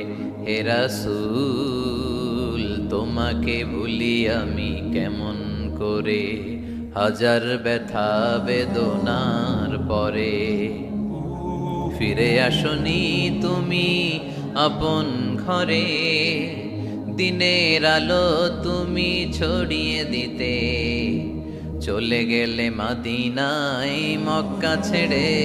হে রাসূল তোমাকে ভুলি আমি কেমন করে, হে রাসূল তোমাকে ভুলি আমি কেমন করে। ঠিক কি না? তায়েফের ময়দানে রক্তাক্ত হলেন 3টা জায়গায়, দেখে এসেছি আমি। এখানে আহত করা হলো, আবার উঠে দাঁড়ালেন, আবার পাথর মারা হলো। কোন গায়ে পাথর মেরেছো তোমরা? এরকম সুন্দর শরীর পৃথিবীর কোন দ্বিতীয় মানুষের ছিল নাকি? এত সুশ্রী মানুষ, শুভ্র মানুষ, পরিচ্ছন্ন মানুষ দুনিয়াতে দ্বিতীয়টা ছিল না। এত নুরানি চেহারার মানুষ পৃথিবীতে দ্বিতীয়টা নাই। এই মহানবীকে ওরা পিটিয়ে রক্তাক্ত করেছে, পাথর মেরে রক্তাক্ত করেছে। 3 বার গেছি ওদের লাভের জন্য, ওরা আমারে মারলো। আহা, তারপরও রাসূল সাল্লাল্লাহু আলাইহি ওয়াসাল্লাম কি রেগে গিয়েছেন? কারণ রেগে গেলেন তো হেরে গেলেন। কোনোভাবে রাসূল সাল্লাল্লাহু আলাইহি ওয়াসাল্লাম রাখতেন না। নিজের উপর অত্যাচার আসলে রাসূল সাল্লাল্লাহু আলাইহি ওয়াসাল্লাম রাগেন নাই। আনাস রাদিয়াল্লাহু তাআলা আনহু আল্লাহ রাসূলের খাদেম ছিল। উনি বললেন, কুনতু আমশি মা রাসূলিল্লাহ, আমি একবার রাসূল সাল্লাল্লাহু আলাইহি ওয়াসাল্লামের সাথে কোথাও যাচ্ছিলাম। ওয়া আলাইহি বুরদুন নাজরানি, তখন রাসূল সাল্লাল্লাহু আলাইহি ওয়াসাল্লামের গায়ে ছিল নাজরান থেকে আনা একটা চাদর। আপনারা চাদর পরেন না শীতকালে? রাসূল সাল্লাল্লাহু আলাইহি ওয়াসাল্লাম চাদর পরতেন। রাসূল সাল্লাল্লাহু আলাইহি ওয়াসাল্লাম নাজরান দেশ থেকে আনা একটা চাদর পরেছেন, গলিজুল হাশিয়া, যেই চাদরের এই কর্নারের ডিজাইনটা ছিল খসখসে। কি ছিল? হঠাৎ এক বেদুইন এসে রাসূল সাল্লাল্লাহু আলাইহি ওয়াসাল্লামের চাদর ধরে টান দিল। টান দেওয়ার সাথে সাথে রাসূল সাল্লাল্লাহু আলাইহি ওয়াসাল্লামের ঘাড়ের এই চামড়া ছিঁড়ে গেল। এই খসখসে যেহেতু ডিজাইন চাদরের, ওই খসখসে ডিজাইন ঘাড় আর কাঁধের এখানে যখন টান খেলো, ওই খসখসে ডিজাইনের দাগ বসে গেল, রাসূলের চামড়া ছিঁড়ে গেল ঘাড়ে। সে টান দিয়ে বলে, ইয়া মুহাম্মদ মুরলি মিন মালিল্লাহ, আসছে ভিক্ষা করতে। মূলত ভিক্ষা চাওয়ার ডিজাইন দেখছেন? যার কাছে ভিক্ষা চাবে চাদর ধরে টান, এসে বলে বেদুইন তো, এদের মধ্যে সভ্যতা ছিল না। ইয়া মুহাম্মদ, ও মুহাম্মদ মুরলি মিন মালিল্লাহ, ও মুহাম্মদ আমার খাওয়ার মতো টাকা নাই, তুমি আদেশ করো বাইতুল মাল থেকে যেন আমারে কিছু টাকা দেয়। আসছে ভিক্ষা করতে, ভিক্ষা করতে আইসা চাদর ধরে দিছে টান, ঘাড়ের রক চামড়া ছিঁড়ে গেছে। রাসূল সাল্লাল্লাহু আলাইহি ওয়াসাল্লাম ব্যথা পেয়েছেন। ফালতাফাতা ইলাইহি রাসূলুল্লাহ, আল্লাহ রাসূল সাল্লাল্লাহু আলাইহি ওয়াসাল্লাম তার দিকে তাকালেন, তাকিয়ে ফাদাহিক একটা মুচকি হাসি দিলেন। আমি রাস্তা দিয়ে চাদর গায়ে দিয়ে হাঁটতেছি, এক ফকির আইসা কয় ভিক্ষা দেন, টাকা দেন বলে আমার চাদর টান দিছে, আর ওই চাদরে আমার ঘাড়ের চামড়া ছিঁড়ে গেছে, কি করব আমি? আপনি কি করবেন? হ্যাঁ, কোনি? আচ্ছা, তা আমরা ঠিকই ওরে ধরে মাইট দিতাম, তাই না? আজকে ওর একদিন কে আমার একদিন ভর্তা বানায় ফেলতাম ওরে পিটায়, রাগের চোটে, ঠিক কিনা? আল্লাহ রাসূল সাল্লাল্লাহু আলাইহি ওয়াসাল্লাম try to think about it, try to ponder on the story. এই moral of the story কি? রাসূল সাল্লাল্লাহু আলাইহি ওয়াসাল্লামের প্রফেটিক স্টোরি থেকে আপনাকে ভাবতে হবে। ভিক্ষা করতে এসে চাদর ধরে টান দিয়ে ঘাড়ের চামড়া ছিঁড়ে ফেলেছে, রাসূল তাকিয়ে মুচকি হাসি দিলেন। মুচকি হাসি দিয়ে বললেন, যাও বাইতুল মাল থেকে কিছু সম্পদ ধরে দিয়ে দাও। কি নবী ছিলেন! তার মানে উনার গায়ে যত আঘাতই আসতো কখনো উনি রাখতেন, তবে মাঝে মাঝে রাখতেন। যদি আল্লাহর বিধান লঙ্ঘিত হতো তখন বিশ্বনবী রেগে যেতেন। আল্লাহর জমিনে আল্লাহর বিধান লঙ্ঘিত হলে এই লোকটা রেগে যেতেন, প্রিয় নবী, তখন সহ্য করতেন না। এক সাহাবী এসে বললেন, ইয়া রাসূলুল্লাহ, এমন ইমাম পাঠিয়েছেন আমাদের এলাকায়, বড় বড় সূরা দিয়ে নামাজ পড়ায়, এত বড় সূরা দিয়ে পড়ে, তার পিছনে দাঁড়িয়ে থাকার ক্ষমতা আমার নাই। এই কথা শুনে বিশ্বনবী রেগে গেলেন, কারণ ইসলামের বিধান এখানে লঙ্ঘিত হচ্ছে, ঠিক কিনা? এত রাগলেন, চেহারা আগুনের গোলার মতো লাল হয়ে গেল। ওই সাহাবীকে ডেকে পাঠিয়ে ধমকালেন, খবরদার, তোমরা মানুষকে দিন থেকে ভাগিও না, সহজ করে ইসলামকে উপস্থাপন করো। জামাতের ইমামতির চান্স পেলে লম্বা কেরাত করো না, একটা মিডিয়াম স্ট্যান্ডার্ড রেখে কেরাত করবা, কারণ তোমার পেছনে অসুস্থ লোক থাকতে পারে, মুসল্লি, মুসাফির থাকতে পারে, তাই না? আবার মদিনাতে বনু মাখজুমিয়া গোত্রের এক নারী চুরিতে ধরা পড়ল। কিসে? চুরির বিধান কি? السارق والسارقة فاقطعوا أيديهما جزاء بما كسبا نكالا من الله والله عزيز حكيم। চোর বা চুন্নি দামি কোনো জিনিস যদি চুরি করে নেয় তাহলে তার হাত কেটে দাও। If anyone steal something precious from the society, the government should cut down his right hand. Government কাটবে, আপনি কাটেন না। আবার মুরগি একটা চুরি করছে, ধইরা রামদা দিয়ে এক কোপ, এরকম করা যাবে না, ওটা গভর্নমেন্ট করবে। তো রাসূল সাল্লাল্লাহু আলাইহি ওয়াসাল্লাম ছিলেন চিফ অফ দা গভর্নমেন্ট, রাসূল সাল্লাল্লাহু আলাইহি ওয়াসাল্লাম ডান হাত কেটে দিবে। কিন্তু যেই মেয়েটা চুরি করছে এলাকার খুব সম্ভ্রান্ত বংশের মেয়ে, অনেক সময় হয় না এমপির মেয়ে, চেয়ারম্যানের মেয়ে, বড় বিজনেস ম্যাগনেটের মেয়ে, ছেলে অন্যায় করে ফেলছে একটা, আছে না নাই? এখন সাহাবীরা দেখলেন মদিনায় যদি বিশ্বনবী এই চুরির বিচার কার্যকর করে মেয়েটার হাত কেটে দেয়, এই মেয়েটার সম্ভ্রান্ত বংশের লোকেরা বিশ্বনবীর উপর চড়াও হবে, নতুন করে দাঙ্গা বাঁধবে, সবাই যে বিশ্বনবীর কাছে বলবে, কিন্তু কেউ সাহস পায় না। উসামা বিন যায়েদ বিশ্বনবীর ভালোবাসা বড়ই পছন্দ করতেন বিশ্বনবী। সাইয়েদনা উসামা বিন যায়েদ রাদিয়াল্লাহু তাআলা আনহুকে সবাই বললেন, উসামা তুমি যাও, তোমারে বিশ্বনবী বড্ড ভালোবাসে, তুমি বললে তোমার কথা নবী ফিরাবে না। সাইয়েদনা উসামা যে বললেন, ইয়া রাসূলুল্লাহ, সবাই মিলে আমারে পাঠিয়েছে যেন আমি সুপারিশ করি। যদিও বনু মাখজুমিয়া গোত্রের মেয়েটা চুরিতে ধরা পড়েছে, মেয়েটা আসলেই চোর, চুরি করেছে, কিন্তু বড় একটা বিষয়কে খেয়াল করে নবী সবার সুপারিশের কারণে এই মেয়েটার হাত আপনি কেটে দিয়েন না। এই কথা বলার সাথে সাথে বিশ্বনবীর চেহারাটা আগুনের গোলার মতো লাল হয়ে গেল, ক্ষেপে গেলেন বিশ্বনবী, রেগে গেলেন, আর বললেন, এত বড় সাহস কোত্থেকে পেলে উসামা? এটা তো আল্লাহর আইন, চোর চুরি করলে হাত কাটো কার আইন? বাংলাদেশে যদি এই আইন চালু হয়, চোর খুঁজে পাওয়া যাবে?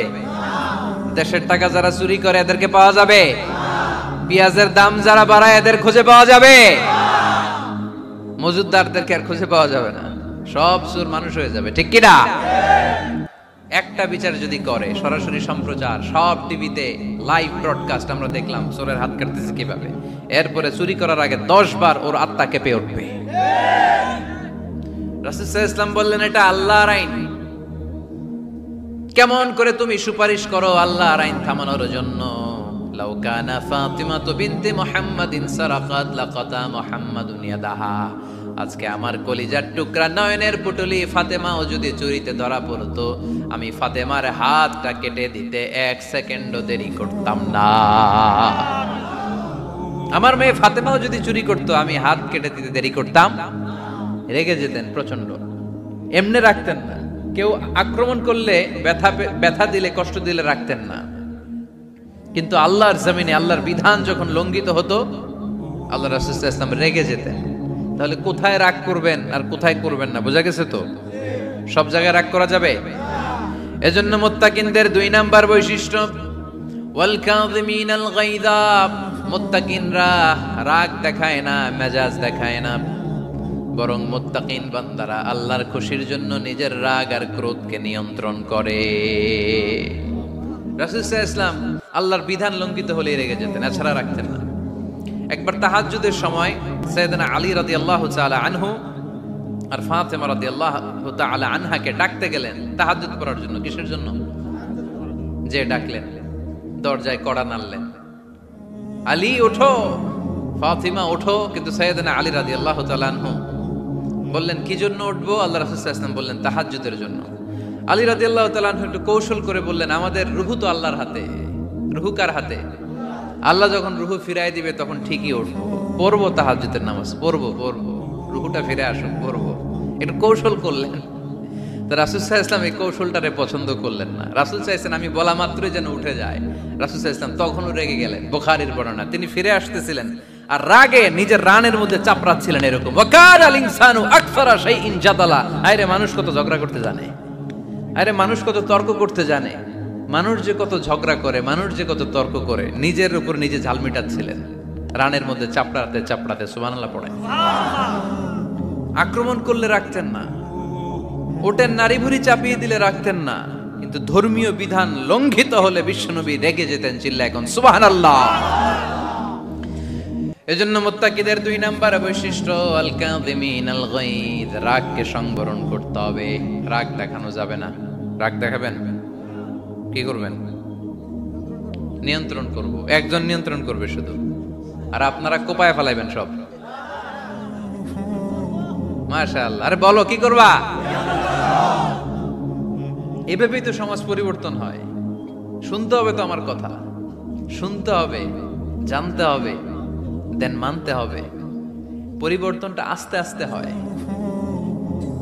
এই গুণে ধরা সমাজ এমনি নষ্ট হয় নাই, দীর্ঘদিনে নষ্ট হয়েছে। এটা ঠিক করতে হইলে আমাদের দীর্ঘ সময় লাগবে, দীর্ঘদিন লাগবে, অনেক ঘাম ঝরাতে হবে, অনেক পথ যেতে হবে, মাইলস টু গো, ঠিক কিনা? তাহলে রাগ দেখানো যাবে না। রাগকে কি করব? কন্ট্রোল করব। সবাই রাজি?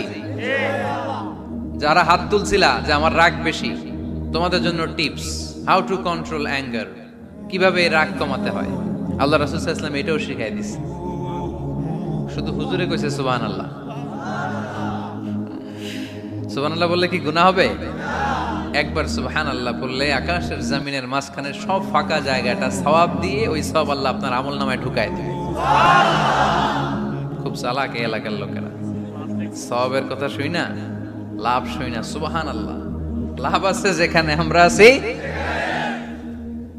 তো হাউ টু কন্ট্রোল অ্যাঙ্গার, কিভাবে রাগ থামাবো? যেহেতু মুত্তাকিনদের 2 নম্বর বৈশিষ্ট্য ওয়াল কাযিমিনাল গায়য,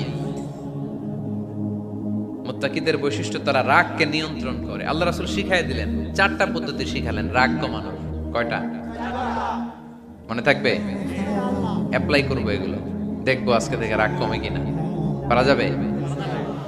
2 সাহাবী বিশ্বনবীর সামনে ঝগড়া লাগলেন। কথা কাটাকাটি, কথার পিঠে কথা, কথার নাম লতা। কথা বলতে বলতে ঝগড়া লাগতে লাগতে এক সাহাবী রেগে মেগে আগুন, মারামারির জন্য উদ্যত হলেন। বিশ্বনবী দেখলেন ওই সাহাবীর চেহারাটা একেবারে আগুনের গোলার মতো লাল হয়ে গিয়েছে। বিশ্বনবী বললেন, ইন্নী লা আ'লামু কালিমাতান, আমি এমন একটা বাক্য জানি, এই রাগান্বিত সাহাবী যদি এখন এই বাক্যটা পড়া শুরু করে দেয়, তার রাগটারে নিমিষেই ঠান্ডা বানাইয়া দিবে কে? ওই সাহাবী বললেন, ইয়া রাসূলুল্লাহ, কি সেই বাক্য আমারে শিখায়া দেন। বিশ্বনবী বললেন, পড়ো আউযু বিল্লাহি মিনাশ শাইতানির রাজীম। আবার পড়েন, আউযু বিল্লাহি মিনাশ শাইতানির রাজীম। সুবহানাল্লাহ। রাগ কমানোর দোয়া, সহিহ হাদিস। ওই সাহাবী যদি এই বাক্যটা পড়ে তার রাগ কমে যাবে। বাক্যটা হচ্ছে আউযু বিল্লাহি মিনাশ শাইতানির রাজীম। বিতাড়িত শয়তানের কাছ থেকে আল্লাহর কাছে পানাহ চাচ্ছি, প্রোটেকশন চাচ্ছি। বলতে দেরি, রাগ থামতে দেরি হবে না। টিপস নাম্বার 1 মনে থাকবে তো? টিপস নাম্বার 2, বিশ্বনবী বললেন, ইযা গাদিবা আহাদুকুম ফালইয়াসকুত। তোমাদের যখন প্রচন্ড রাগ চলে আসে, বেশি যখন প্রচন্ড যখন তোমরা রেগে যাও, তখন কথা বন্ধ করে চুপ হয়ে যাও। কি করতে হবে? চুপ, একেবারে চুপ। অনেকে রাগের সময় গড়গড় করে কি যেন বলতে থাকে, আছে না নাই? রাগে গড়গড় করতে থাকে আর কি যেন বলতে থাকে। যত বলবেন, যত গালি দিবেন, বলে না গালি দেয় না রাগের সময়, অশ্রাব্য ভাষায় অনেকে গালি গালাজ শুরু করে দেয়, আছে না নাই? না, আসুকুত, ইদা গাদিবা আহাদুকুম ফালিয়াসকুত। আল্লাহ রাসূল সাল্লাল্লাহু আলাইহি ওয়াসাল্লাম বললেন, যখন তোমাদের কেউ প্রচন্ড রেগে যায়, সে তার কথা যেন বন্ধ করে দেয়। চুপ, keep silent, keep quiet, relax, cool। পারবেন? তাহলে প্রথম টিপস কি পড়তে হবে? বাইরে নামক দিয়া পড়েন, আউযু বিল্লাহি মিনাশ শাইতানির রাজীম। এটা হলো 1 নাম্বার টিপস। 2 নাম্বার টিপস, ইযা গাদিবা আহাদুকুম ফালইয়াসকুত। মাশাআল্লাহ, চুপ থাকতে হবে। বেশি রাগ চলে আসলে কি করতে হবে? 3 number tips, lower your action. আপনার অ্যাকশনকে কমায় দেন। কিন্তু আমরা ওই সময় মারি ডাইরেক্ট অ্যাকশন। রাগের সময় আমরা কি করি? আল্লাহ রাসূল বললেন, লোয়ার, মিনিমাইজ ইউর অ্যাকশন। কি বললেন আল্লাহ রাসূল? অ্যাকশন কমাও, কার্যক্রম কমায় দাও।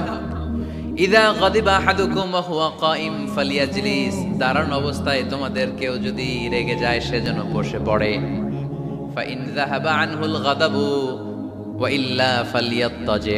কেউ যদি দাঁড়ানো অবস্থায় রেগে যায়, সে যেন বসে পড়ে। বসে থাকার পরেও যদি তার রাগ কমতে না চায়, সে যেন শুয়ে পড়ে। তাহলে দাঁড়ানো অবস্থায় রাগ আসলে কি করবেন?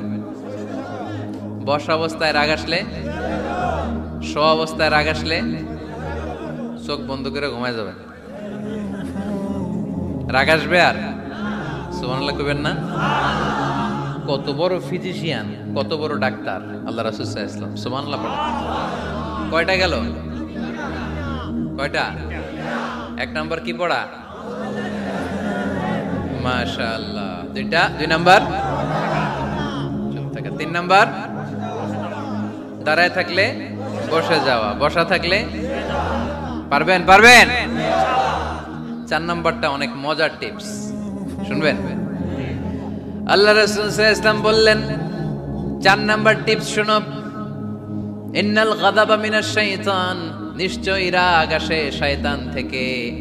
ওয়া ইন্নাশ শাইতানা খুলিকা মিনান নার। শয়তান তৈরি আগুন থেকে। ওয়া ইন্নান নারা তুতফাউ বিল মা। আগুন নিবানো হয় পানি দিয়ে। ফাইদা গাদিবা আহাদুকুম ফালিয়াতাওয়াদ্দাহ। তাই কারো যখন রাগ খুব বেড়ে যায়, সে যেন ঠান্ডা পানি দিয়ে ওযু করে। কি সুন্দর টিপস, কি সুন্দর ফিলোসোফার আল্লাহ রাসূল সাল্লাল্লাহু আলাইহি ওয়াসাল্লাম। কত বড় দার্শনিক ছিলেন তিনি। আল গাদাবু মিনাশ শাইতান, কথার সিকোয়েন্স দেখেন, ওজন দেখেন। আল গাদাবু মিনাশ শাইতান, রাগ আসে শয়তানের থেকে। রাগ এনে দেয় কে? শয়তান। ওয়াশ শাইতানু খুলিকা মিনান নার, শয়তান তৈরি কি থেকে? আগুন থেকে। ওয়ান নারু তুতফাউ বিল মা, আগুন নিভাই কি দিয়ে? ফাইদা গাদিবা আহাদুকুম ফালিয়াতাওয়াদ্দা, তাই তোমাদের কেউ যখন রেগে যায় সে যেন পানি দিয়ে ওযু করে নেয়। পারবেন? ওযু করে ফেলবেন ঠান্ডা পানি দিয়ে। ঠান্ডা পানি মাথায় দিবেন, চোখে ঝাপটা, পানির ঝাপটা দিবেন। আপনার রাগকে ঠান্ডা করে দিবে কে? তাহলে আওয়াজ করে বলেন, রাগ কমানোর 1 নাম্বার ফর্মুলা কি? আউযু বিল্লাহি মিনাশ শাইতানির রাজিম। 2 নাম্বার চুপ থাকা। 3 নাম্বার বসে পড়া, শুয়ে পড়া। 4 নাম্বার ওযু করা। 4 নাম্বার। এই 4টা পদ্ধতিতে আপনি রাগ কমাতে চাইলে আপনার রাগ কমাই দিবে কে? আল্লাহ। এজন্য আল্লাহ বললেন, আমার মুমিন বান্দার 2 নাম্বার গুণ, তারা রাগকে নিয়ন্ত্রণ করে। আল্লাযীনা ইউনফিকুনা ফিস সাররাই ওয়াদ দাররাই ওয়াল কাযিমিনাল গায়য। আমার মুত্তাকিন বান্দাদের প্রথম গুণ সুখে দুঃখে দান করে। মনে আছে? 2 নাম্বার গুণ কি? রাগকে নিয়ন্ত্রণ করে। 3 নাম্বার গুণ হচ্ছে ওয়াল আফিনা আনিন নাস, মানুষকে ক্ষমা করে দেয়। মানুষকে কি করে? আমরা তো ক্ষমা করি না। হ্যাঁ, দইরা আবুইটালা মানে কি? এটার মিনিং কি? ফিশালায়। হ্যাঁ, কি করে? আইকালায়, আইজালায়, আইকালা, আইকালা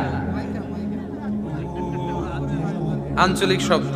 আঞ্চলিক শব্দগুলো অনেক সুন্দর, এক এক জেলায় এক এক রকম। তার মানে আমরা ক্ষমা করতে চাই না, আমরা দইরা আইকালাই।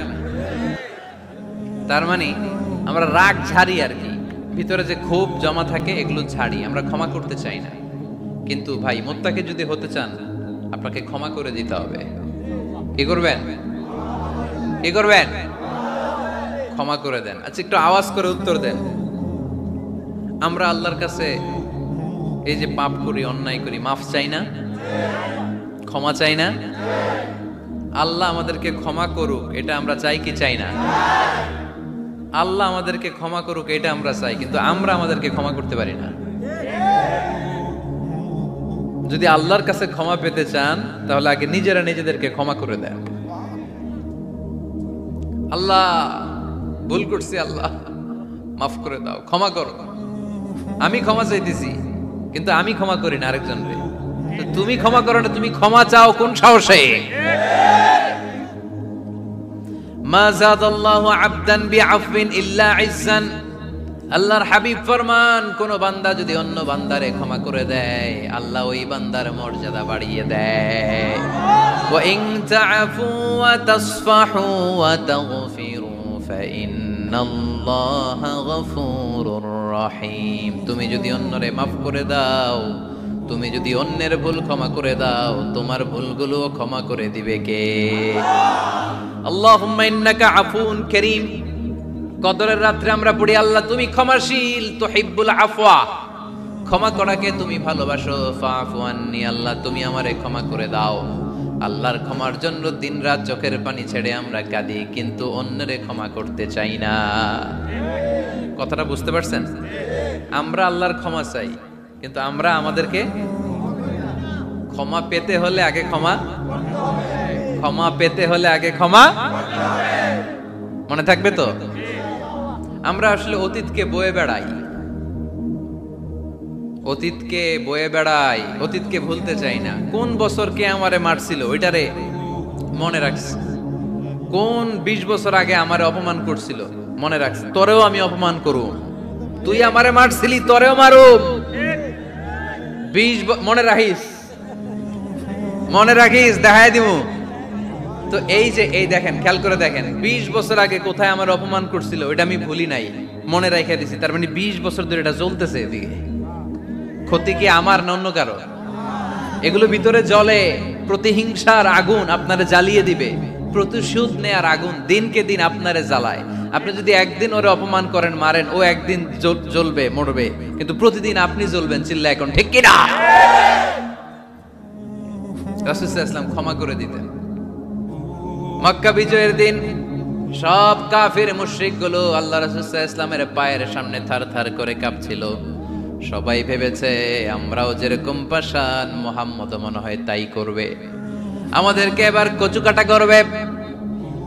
আল্লাহর রাসূল মক্কার কাফির মুশরিকদের এই দৃশ্য দেখে ঘোষণা দিয়ে দিলেন, ইযহাবু লা তাসরিবা আলাইকুমুল ইয়াউম, আজকে তোমাদের উপর আমার কোনো প্রতিশোধ নাই। ইযহাবু ফাআনতুমুত তালাকা, আমি তোমাদেরকে স্বাধীন করে দিলাম। ঐতিহাসিকরা বিশ্বনবীর এই বিশাল দিলদরিয়া দেখে অবাক হয়েছে।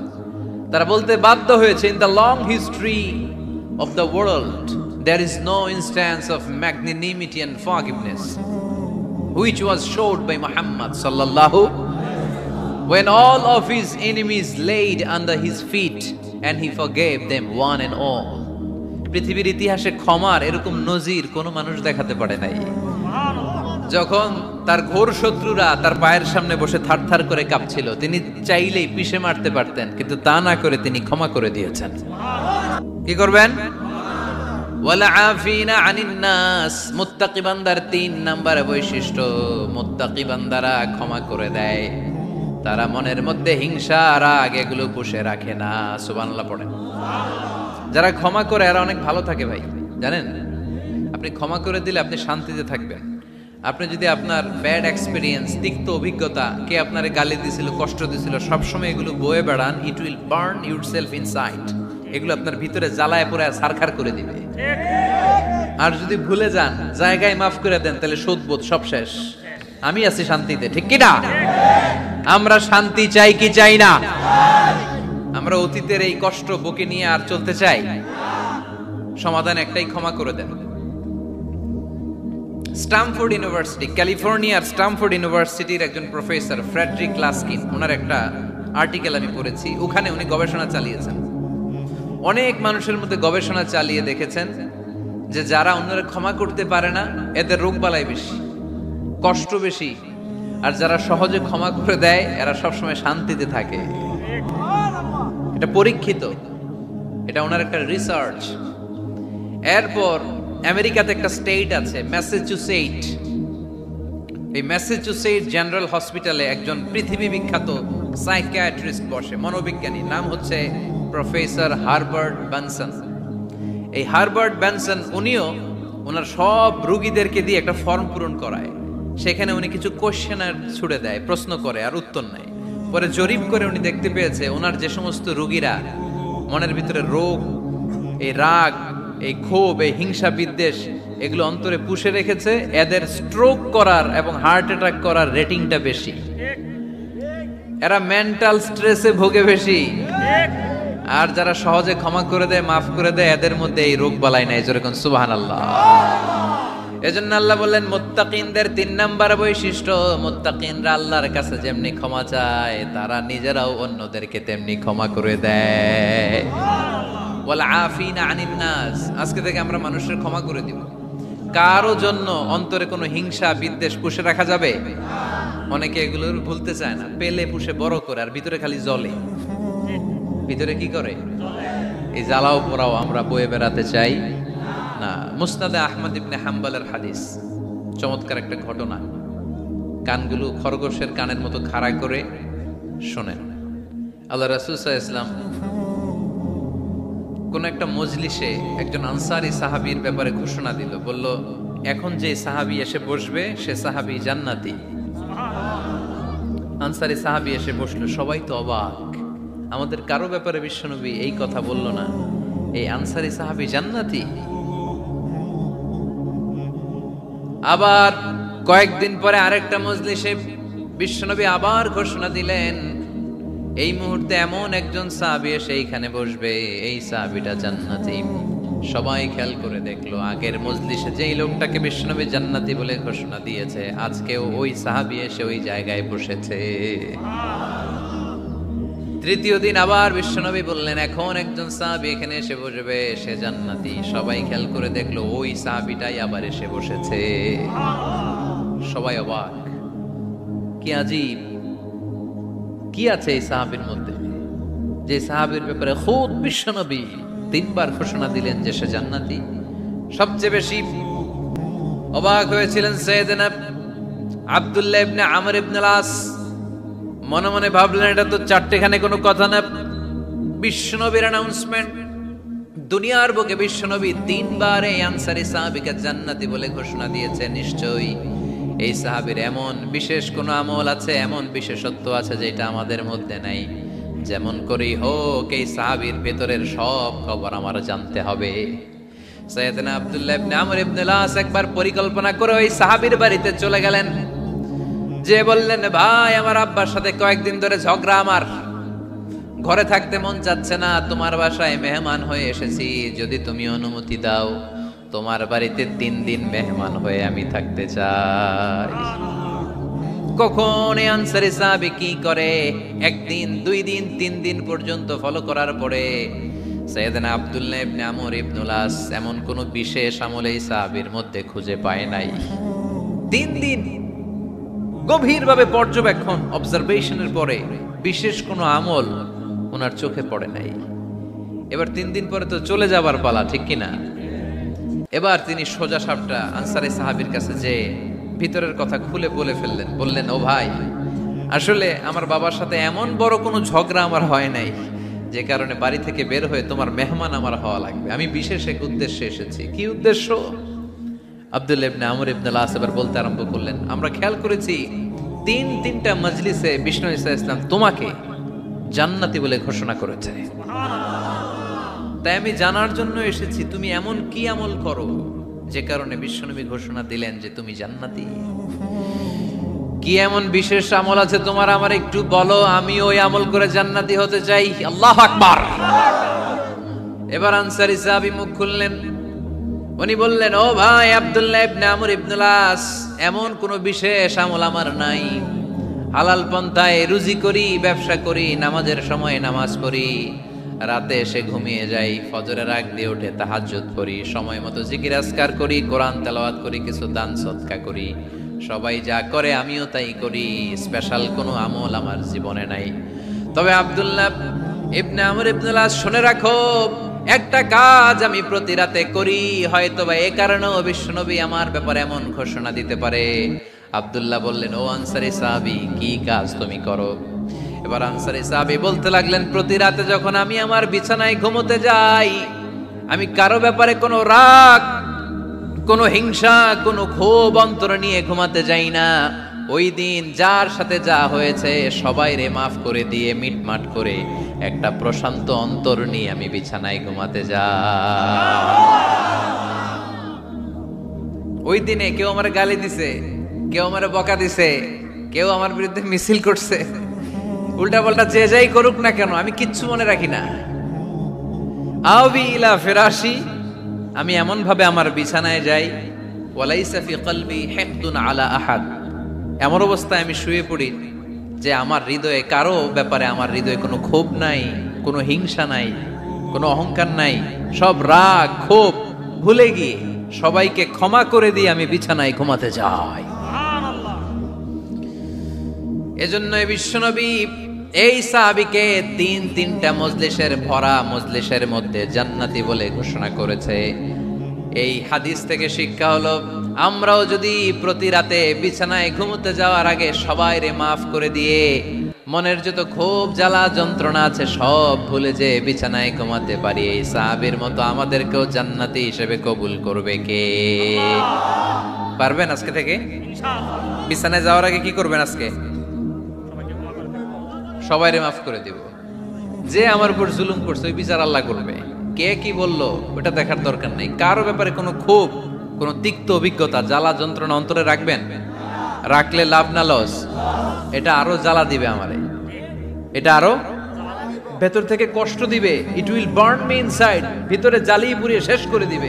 এগুলো বয়ে বেড়াতে চাই না আমি সব মাফ করে দিতে চাই। চিল্লায় বলো ঠিক কিনা?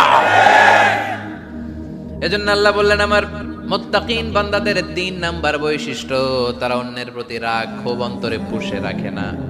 অন্তরে রাগ ক্ষোভ জ্বালা পেলে পুষে রাখে না, বরং সবাইকে মুত্তাকি বান্দারা ক্ষমা করে দেয়। পারা যাবে? কি করবেন? ক্ষমা করব। কি করবেন? 3টা গেল, আর কয়টা? 2 মিনিটে শেষ করে দেবেন ইনশাআল্লাহ। মোট মুত্তাকিনদের বৈশিষ্ট্য কয়টা? হ্যাঁ, গেছে কয়টা?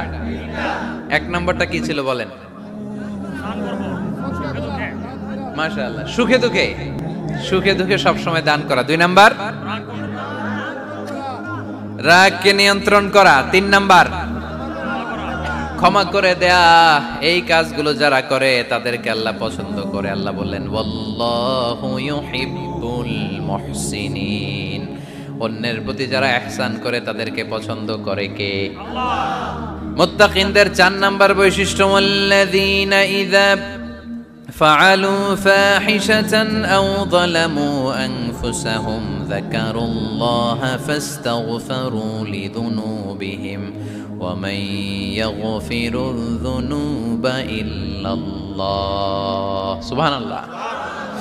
4 নাম্বার বৈশিষ্ট্য, মুত্তাকিরা যদি কোনো অশ্লীল কাজ করে, অশ্লীল কাজ হয়ে যেতে পারে না? যুবক ভাইরা, তোমাদের ওয়াজ ভুল হইতে পারে। ভুল করে পরকীয়ায় জড়ায় গেছো, বিবাহ বহির্ভূত সম্পর্কে জড়ায় গেছো, খারাপ সম্পর্কে জড়ায় গেছে কেউ, অশ্লীল কাজ করে ফেলছে, ব্লু ফিল্ম দেখে ফেলছে, নিজের উপর নিজে জুলুম করে ফেলছে, ক্ষমার দরজা মনে হয় বন্ধ। হ্যাঁ, খোলা আছে না নাই? আল্লাহ বললেন আল্লাযীনা ইযা ফাআলু ফাহিশাতান আও যালামু আনফুসাহুম। মুত্তাকিনরা যেহেতু মানুষ, ভুল তাদের হতেই পারে, ভুলের ঊর্ধ্বে কেউ না, ঠিক কি না? মুত্তাকিনরা যদি ভুল করে ফেলে, অন্যায় করে ফেলে, অশ্লীল কাজ করে ফেলে, স্মরণ হওয়া মাত্রই যাকারুল্লাহ, তারা আল্লাহর স্মরণ করে। They return back to their Lord, তারা আল্লাহর দিকে ফিরে আসে। তারা পাপের জন্য অনুতপ্ত হয়, কারণ সবাই পাপী। কথা কন, পাপ করেন না এরকম আল্লাহর ওলি কারা কারা দেখি? পিছনেও নাই। পৃথিবী না জানো আমি তো জানি, পৃথিবী না জানো আমি তো জানি, আমি কি পাপ করেছি হায়। সবার জানা আছে না? পাপ আছে না নাই? আমার পাপের করলে বিচার, বাঁচার আমার নাই উপায়, দয়াময় প্রভু মাফ করো আমায়, মাফ করো আমায়। পড়েন আমিন। তার মানে মুত্তাকিনদের 4 নাম্বার বৈশিষ্ট্য, মুত্তাকিরা যদি কোনো পাপ করে ফেলে যাকারুল্লাহ, সাথে সাথে স্মরণ করে কারে? আল্লাহ। অনুতপ্ত হয়, ফাস্তাগফিরু লিযুনুবিহিম, তারা তাদের পাপের জন্য আল্লাহর কাছে ক্ষমা চায়। ভুল আমাদের হতে পারে, সবাই পাপী, পাপীর ঘরের পাপী, ঠিক কি না? আমি পাপী, আমার বাবা পাপী, আমার দাদা, আমার 14 গোষ্ঠী পাপী। কিন্তু পাপীদের মধ্যে বিষ্ণু বলেন শ্রেষ্ঠ পাপী ওই পাপী যেই পাপী পাপ করার পরে তওবা করে কার কাছে? মুত্তাকিদের ভুল হতে পারে, যেহেতু মানুষ, যদি ভুল করে ফেলে তারা অনুতপ্ত হয়, আল্লাহর কাছে ক্ষমা চায়, কারণ তারা জানে, ওয়া মাইয়াগফিরুয যুনুবা ইল্লাল্লাহ। মুত্তাকিরা জানে আল্লাহ ছাড়া ক্ষমা করার কেউ নাই। আমাদেরকে মাফ করে কে? ক্ষমা করে কে? যদি ভুল হয়ে যায়, অন্যায় হয়ে যায়, পাপ হয়ে যায়, চোখের পানি ছেড়ে দিয়ে আল্লাহরে ডেকে বলেন আল্লাহ আমি ছাড়া তোমার গোলামের অভাব নাই, আমি ছাড়া তোমার বান্দার অভাব নাই, আমি ছাড়া তোমার অনেক বান্দা, কিন্তু তুমি ছাড়া আমার কোনো রব নাই। আমি ছাড়া তোমার বান্দা বান্দির অভাব দুনিয়ার বুকে নাই, কিন্তু তুমি ছাড়া আমার দ্বিতীয় কোনো রব আছে নাকি? দুনিয়ার বুকে কারো কাছে যদি কোনো জিনিস নিয়ে যাই, ফিরিয়ে দিলে আরেকজনের কাছে যাওয়া যায় কি যায় না? কারো কাছে কিছু চাইলাম দিল না, অন্যের কাছে যে চাওয়া যায় কি যায় না? কিন্তু আল্লাহর কাছে যখন ক্ষমা চাই, আল্লাহ যদি আমাদেরকে ফিরিয়ে দেয়, অন্য কারো কাছে যে চাওয়ার সুযোগ আছে নাকি? কারণ আমাদের রব একজন, সেজদা দেয় একজন রে, চিল্লায় বলতে হবে তিনি কে। وَمَن يَغْفِرُ الذُّنُوبَ إِلَّا اللَّهُ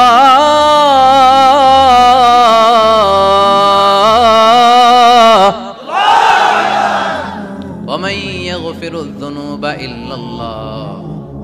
আল্লাহ ছাড়া গুনাহ ক্ষমা করার দ্বিতীয় কোনো মাবুদ আমাদের আছে নাকি? ওমাই ইয়াগফিরুয যুনুবা ইল্লাল্লাহ, তিনি ছাড়া কে করবে আমাদের গুনার ক্ষমা?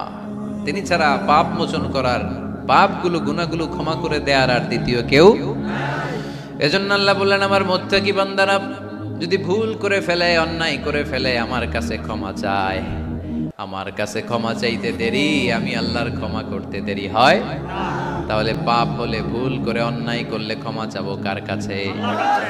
চারটা গুণের কথা বললাম, কয়টা? চার নাম্বার হচ্ছে যদি ভুল হয়ে যায়, যদি অন্যায় করে ফেলি, ক্ষমার দরজা খোলা, আমরা সে আল্লাহর কাছে চাইবো, আল্লাহর কাছে ক্ষমা মাংনা করবো। চিল্লায় বলেন ঠিক কি না? এরপরে 5 নম্বরে আল্লাহ বললেন, ওয়ালাম ইউসিররু আলা মা ফাআলু ওয়া হুম ইয়ালামুন, তারা জেনে শুনে ওই পাপ বারবার করবে না। সুবহানাল্লাহ পড়েন।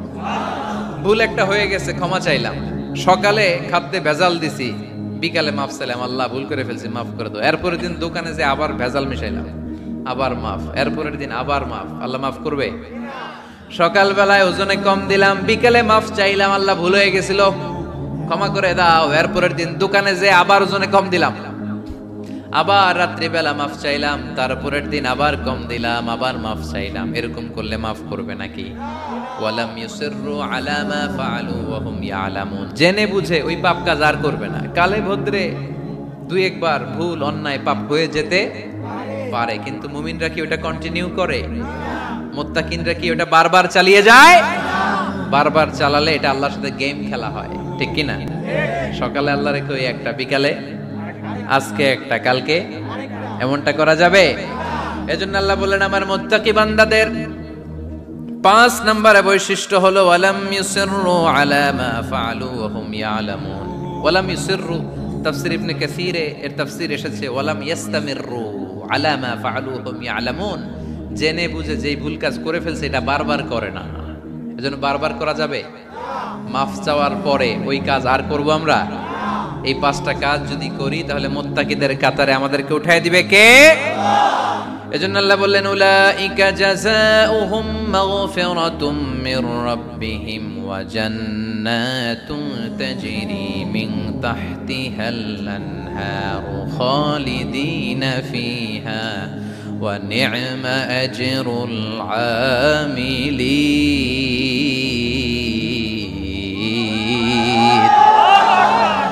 আল্লাহ বললেন, আমার মুত্তাকি বান্দাদের এই 5টা বৈশিষ্ট্য যদি কারো মধ্যে থাকে, তাদেরকে আমি ক্ষমাও করে দেব, জান্নাতও দিয়ে দেব। ডানে যাব না বায়ে? আরো জোরে। ডানে না বায়ে? ডানে আছে ক্ষমার জান্নাত, ডানে কি? বায়ে আছে আল্লাহর রাগ আর জাহান্নাম। তাই সিদ্ধান্ত আমরা নিয়েছি, বাম দিকে আমরা যাব না, ডান দিকে যাব। ডান দিকে গেলে ক্ষমাও পাওয়া যাবে, জান্নাত পাওয়া যাবে, কিন্তু কাজ করতে হবে কয়টা? 1 নাম্বার সুখে দুঃখে দান করা, 2 নাম্বার রাগকে নিয়ন্ত্রণ করা, 3 নাম্বার মানুষকে ক্ষমা করা, 4 নাম্বার ভুল হলে আল্লাহর কাছে তওবা করা, 5 নাম্বার ওই পাপের কাজ বারবার না করা। ভুল একবার হতে পারে, 2 বার হতে পারে, বারবার ভুল মুত্তাকিরা করে না, ঠিক কি না? এই 5টা কাজ করলে মুত্তাকি বানাবে কে? মনে থাকবে? মনে থাকবে সবার? যেই কোনো অবস্থায় একটু দেয়ার অভ্যাস করা যাবে? রাগটার একটু নিয়ন্ত্রণ করা যায় না? করা যাবে? আর অন্যের ব্যাপারে কোনো ক্ষোভ, হিংসা, বিদ্বেষ নিয়ে আমরা রাতে ঘুমোতে যেতে চাই না, ভুলে গেলাম আমরা সব। পারবেন তো?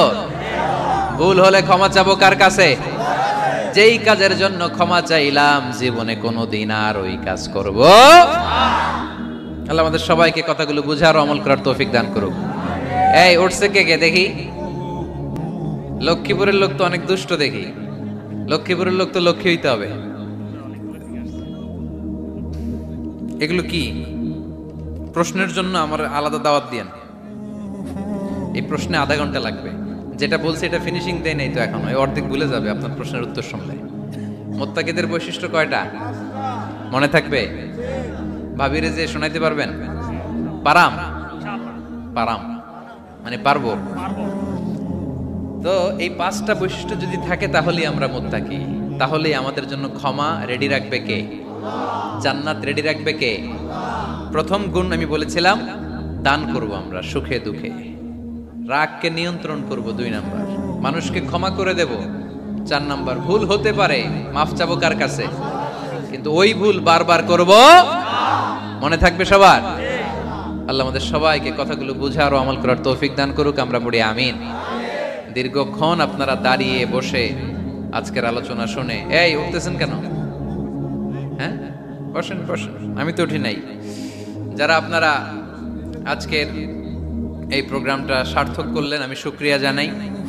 মিডিয়া কর্মী তোমরা যারা এসেছো, তোমাদেরকে অন্তরের অন্তঃস্থল থেকে শুভেচ্ছা জানাই। মাহফিল কমিটি যারা অ্যারেঞ্জ করেছেন, আমাকে ইনভাইট করেছেন, শুকরিয়া জানাই। পর্দার অন্তরালে আমার মা বোনেরা যারা আজকে আমাদেরকে শুনলেন, আপনারাও একটু রাগ টাগ কমাবেন। এই ওয়াজ শুধু ভাইদের জন্য না, আমাদের বোনরাও মাঝে মাঝে রাগ করে ফেলে, ঠিক কিনা? বোনরা রাগ করলে বিপদ, রোজা রাখা লাগবে, রান্না বান্না করবে না। তো এই জন্য আপনারাও এই 5টা আমল শুধু পুরুষদের জন্য না, নারীদের জন্য। তো এই জন্য আমরা সবাই জন্য এগুলোর উপর আমল করি, একটা সুখী সমৃদ্ধ বাংলাদেশ গড়ি। স্থানীয় প্রশাসনের ভাইরা যারা আছেন আজকের প্রোগ্রামের ব্যাপারে সহযোগিতা করেছেন, শুকরিয়া। জনপ্রতিনিধি যারা আছেন তাদেরকে শুকরিয়া। আপনারা সবাই ভালো থাকেন, সুস্থ থাকেন, সুন্দর থাকেন, দোয়া করে দিন। আবারও কিসের ইংলিশের নাচ? এতক্ষণ কি শুনছো?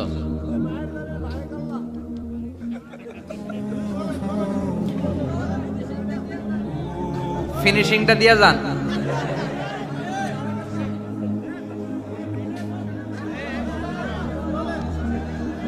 He was Muhammad sallallahu alayhi wa sallam. Muhammad, mercy upon mankind, teacher of all mankind. Abul Qasim, ya Habibi, ya Muhammad, ya Shafi'i, ya Muhammad. خير خلق الله محمد يا مصطفى يا إمام المرسلين يا مصطفى يا شفيع العالمين. He taught us to be just and kind and to feed the poor and hungry, help the wafer and the orphan child, and to not be cruel and miserly. His speech was soft and gentle, like a mother stroking her child. His mercy and compassion were most radiant when he smiled. Was Muhammad sallallahu alayhi wa sallam. Muhammad, mercy upon mankind, teacher of all mankind. Abul Qasim, ya Habibi, ya Muhammad, ya Shafi'i, ya Muhammad, khayru khalqillahi.